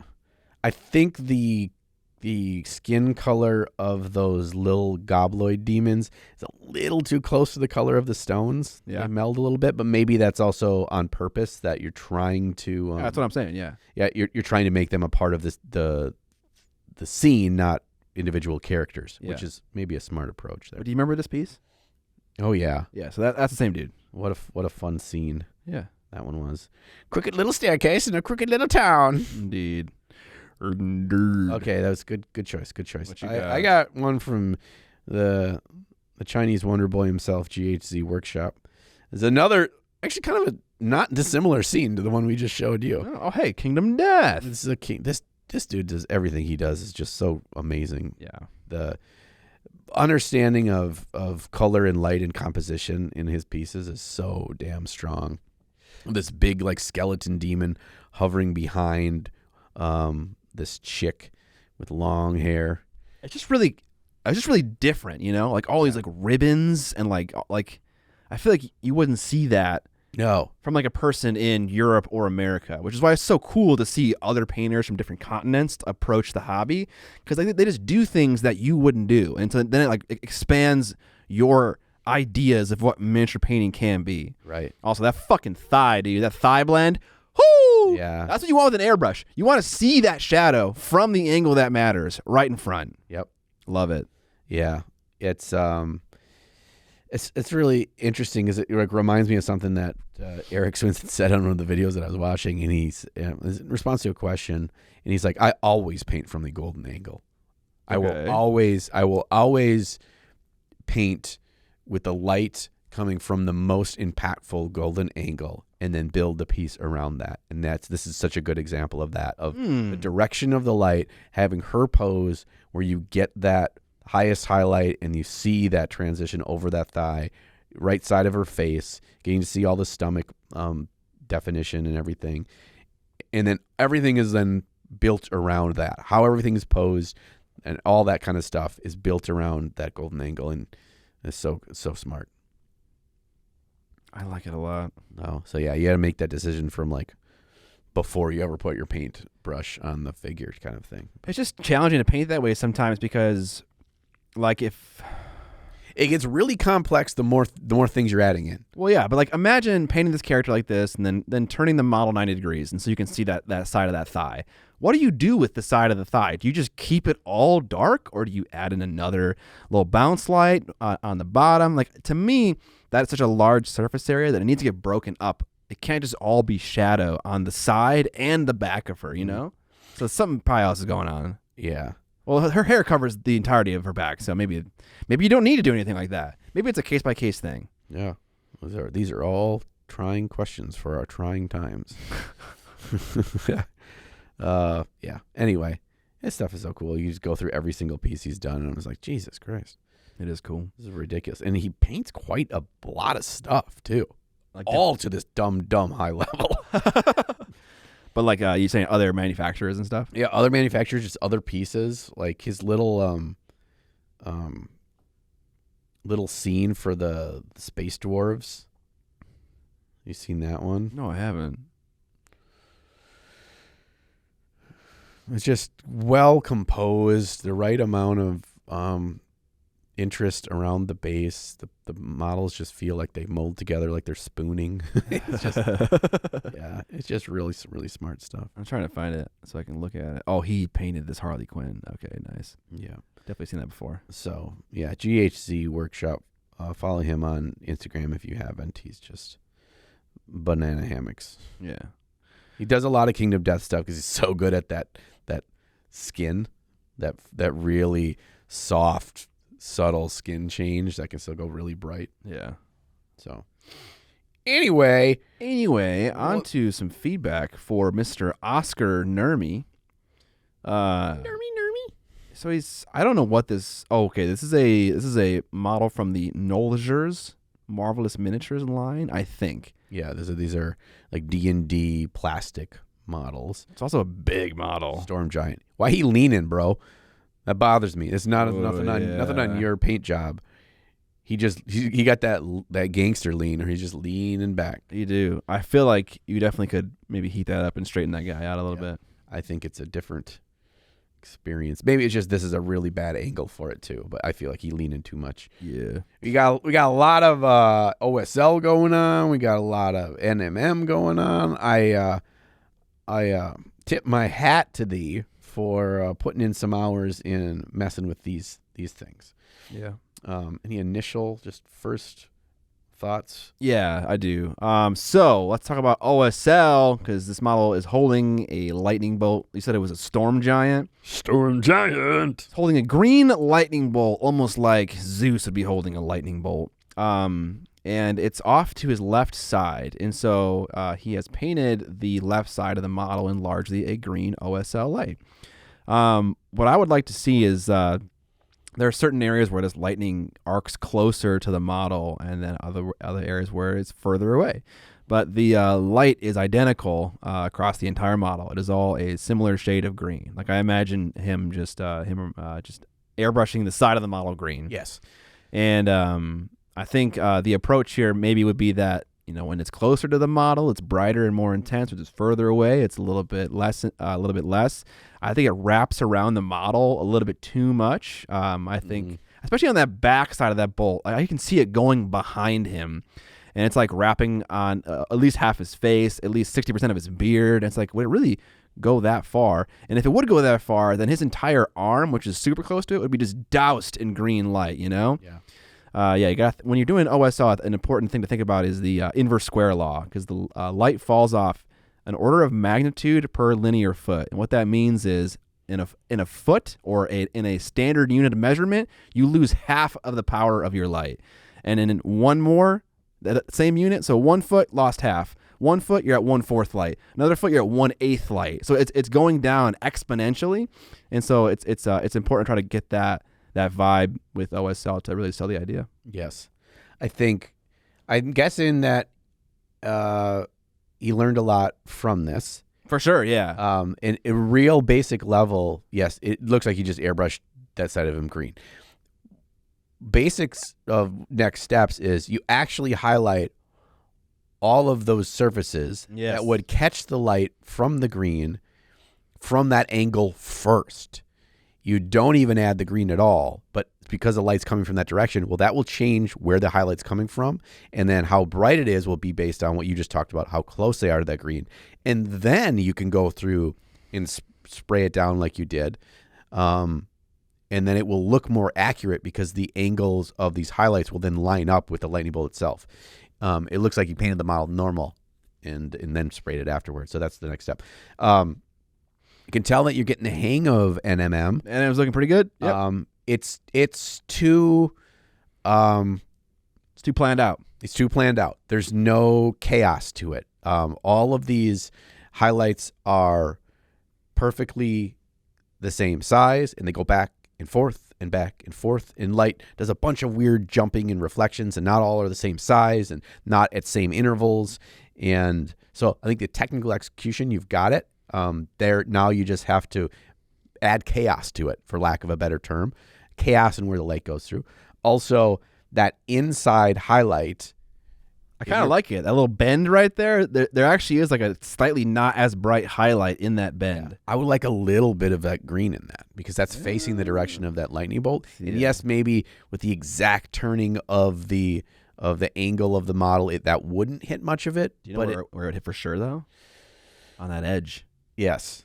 That's the whole interior edge should be, because that's a highly reflective surface, so it should grasp that even at a further distance. Absolutely. And in fact, we are missing edge highlights just in general. I don't think I see any on the entire sword, and there are some beautiful, I see a little bit, but there are some beautiful edges that could take a bright little twinkle. Like there are some gouges in the blade that could get a little bit of darkness in there, and a little bit of brightness on the edge as well.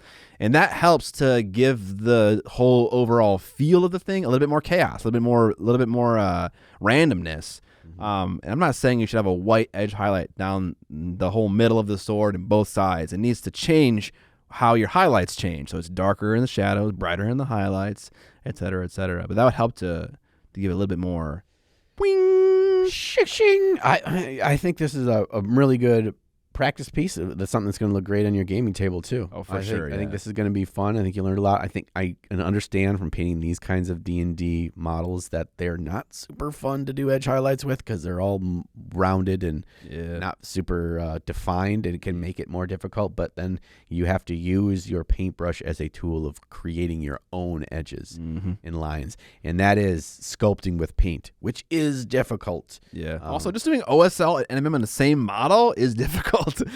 Yes, it's not easy. Yes, it is.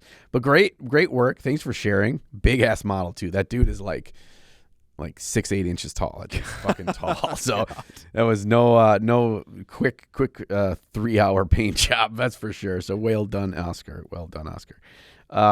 Something new, Scott. You try anything new? I forgot to write this in. Let me think about it while you discuss yours. Couple things I did do. One I'll speak of real quickly is I tried that Mr. Hobby. I think it's I don't know what it's made out of. That black primer plus a thinner. Oh, the surfacer thing? Yeah, it's called Mr. Surfacer Black or whatever. So I tried that on this dude. As long as you clean your airbrush out with mineral spirits, it was super easy to clean out. It sprays like a fucking dream. It's like have you ever cleaned out your airbrush with alcohol? You just shoot a bit of alcohol through to try to clean out the airbrush or anything? Yeah, okay. All the time. It feels like when you're cleaning your airbrush out with water, you get a certain experience. When you clean it out with alcohol, it sprays out differently. It's much more fine. It's much more just like soft and consistent or whatever, because it's just a much thinner, easier to use product. This stuff feels the same way, as if water is standard poly primer and this is alcohol. It's just, and the way it applies to the model is like super soft in one coat, and it is just completely black, but in a little bit of shine to it. So it's nice, excuse me, to build off of. But it's like there is no clogging, no sputtering, no nothing. And it leaves, it's like, the best way I can describe it, it's like a microscopic candy shell over the model. You are not rubbing off, you are not scraping off, you are not getting off this stuff. Once it's on, it is on, but it is so fine that it looks like the model was just printed in black plastic. Wow. So Jesus. I fucking love this stuff. So that was one thing I tried. You got the thinner as well? Yeah, I got the thinner, and I didn't know, it's all in Chinese or something on the back. So there's no English directions. I had no idea how much to thin it. I did about 1 part thinner to 2 parts of the paint. Because I'm like, well, if it's too thin and it's faded or it's kind of beading or whatever, I'll know. Nope. It was like, well, this was apparently appropriate. I heard the same thing about Tamiya's line of paints, by the way, that it is a dream to use through an airbrush. I think anything that's not water-based is just going to, as long as you understand the cleaning process with, mineral spirits and whatever, yeah. But also mineral spirits or alcohol are much better at actually cleaning than just cleaning out your airbrush with water and like a paper towel and stuff. Is that what you do with your airbrush normally? Yeah, I don't use airbrush cleaner or any of that shit. Do you use like alcohol? Yeah, that's my final thing through. I'll run alcohol through it and stuff to try to get it all worked up. But this stuff I'm just happy. I'm just really, I'm so happy. Good. That sounds awesome. I tried to replace my white ink with Tamiya white at some point, but I accidentally bought the high gloss version of the white apparently, and so I don't want a zenithal undercoat, something with a gloss white. That does not make sense. Then no acrylic paint will stick to it afterwards. It feels bad, man. Totally defeats the purpose. I didn't try anything new. I can't think of anything new that I tried at least, but I did get a little gift box from this company that sells through PK Pro's website called Kraut Cover. And they have a bunch of these. That sounds racist. I didn't come up with a name. It's just a hat that German people wear. Exactly. I didn't come up with a name. That's what it's called. But they have a ton of these little mixes that you put, like ready-made mixes that you put on bases, like that like Luke would make for his company, Gaming Scenics. But like they were so different and unique and had a bunch of cool stuff in them. And I actually found out after the fact that some of the bases like have UV components in them that glow under UV light. But it's a really good mixture of different materials. They put static grass in there, like really tiny, fine bits of static grass that look like moss or interesting colors. And you get different texture as you're putting down that stuff. Yeah. Oh, I want that. Like, we've all seen the medium-sized rock in a bag with static grass that looks like grass. It's not that. It's different, and it was unique. And I was really surprised. I really expected it to not be special at all. But it totally was. And I would definitely recommend you guys check it out for stuff. I'm going to rebase my Wood Elf army. And I'm totally going to use one of those mixes for the bases, at least to sprinkle stuff in and get a little bit extra variety. Oh, yeah. They look great. I need to take a picture of that stuff on my phone so I can. Oh, yeah, for sure. I got it on my desk right now. I can look it up. That's a great new thing. Those kinds of little things, they make me so happy. Yeah. Like, just to find those. We've all done with texture paste, and it all just kind of, it's so samey same. Yeah, it's like something about adding a little extra zhoosh. A little zhoosh. Okay, here's one other thing. I'm sure I mentioned this before, but it's related. If you want to add a little zhuzh to your fucking bases, dude, go get some minerals from a rock store and break that shit up and just sprinkle it on the base. Little crystals. Not necessarily crystals, but they have like little rock elements with like little pops of color, like really small little bits. That would really look good and work well.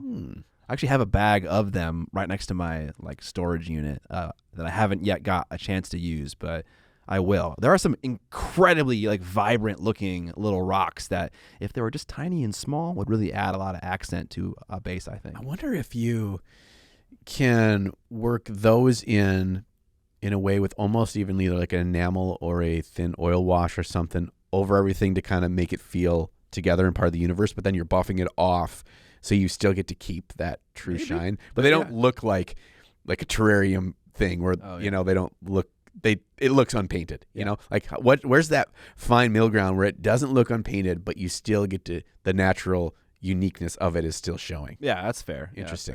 Yeah, that's Interessante. Muy interesante. fair. What's that sound? I'm hitting my bang. You're hitting I'm it. banging. You're banging. We're gonna fucking end this shit. Then? Yeah, let's get the show on the road. Welcome to the end of the podcast. We're gonna go eat chicken wings now. Woo! Chicken wings? Yeah, not duck wings. Mm. You never eat a duck's wing. Have you not? Have you ever eaten duck before? Yes. Okay. Have you ever eaten a wild duck like you shoot? No, it's Peking duck at like Chinese restaurants. You went P.F. Chang's duck? No, not P.F. Chang's. It was like a thing that I got on the street at New York City. It was like a little bun with some Peking duck in it. Oh, that's probably delicious. It was great. Yeah. Like wild duck tastes like mud. It's fucking disgusting. Because that's nature's telling you don't eat ducks. They're the superior being. All roads converge on duck. Are you saying humans taste awful? I couldn't attest to that. Okay. If we taste like pigs, which people say, People. People say that like human flesh and pig flesh are the two closest things. That's scary. Yeah. I can see why there's cannibals. I'm not even judging. What part of the human tastes like bacon? Be back fat. Right there, dude. The rump, dude. Whatever you want to smoke for a long period of time, baby. Oh man, this is not gonna be able to be monetized talking about cannibalism. So Scott, if people want to support the podcast, how can they do that? You can do that multiple ways. There are free ways and not free ways. If you got some cash to spend, you can pick up some of our merch. Link down there into the description and show notes from Teespring. You can check us out on Patreon, where you get access to an extended episode, about 20 minutes extra content, 30 minutes sometimes if we're feeling spicy. And we do things like talk about new things we tried out in the hobby, new experiments, new products we're looking at, other paint jobs from other painters that we appreciate and what we like about those paint jobs, and also give feedback to one of our community members. If you don't got any cash to spend, you can give us a review wherever you listen to your podcast, preferably a 5-star rating, please. And also, you can whitelist our YouTube channel. We play ads every 30 minutes, and so we get a little bit of AdSense buckers. Wow, real close. We get a little AdSense buckers if you watch those ads. And those are all the ways. Okay, I like all those ways. All seem like solid ways. Thank you for sharing the shilling. I was just setting up lunch meetings with Dano, telling him to meet us at the Bonchon. You cool with Bonchon? Hell yeah, dude. Dude, we're going to have some chicky wings, some of them seasoned fries.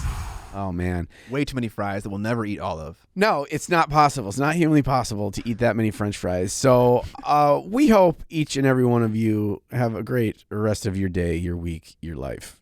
We hope that you get all the chicky wings that you can ask for. We hope that you appreciate the ducks in the pond and you give them little pieces of bread. And until the next episode, we will catch you on the Flippity flop.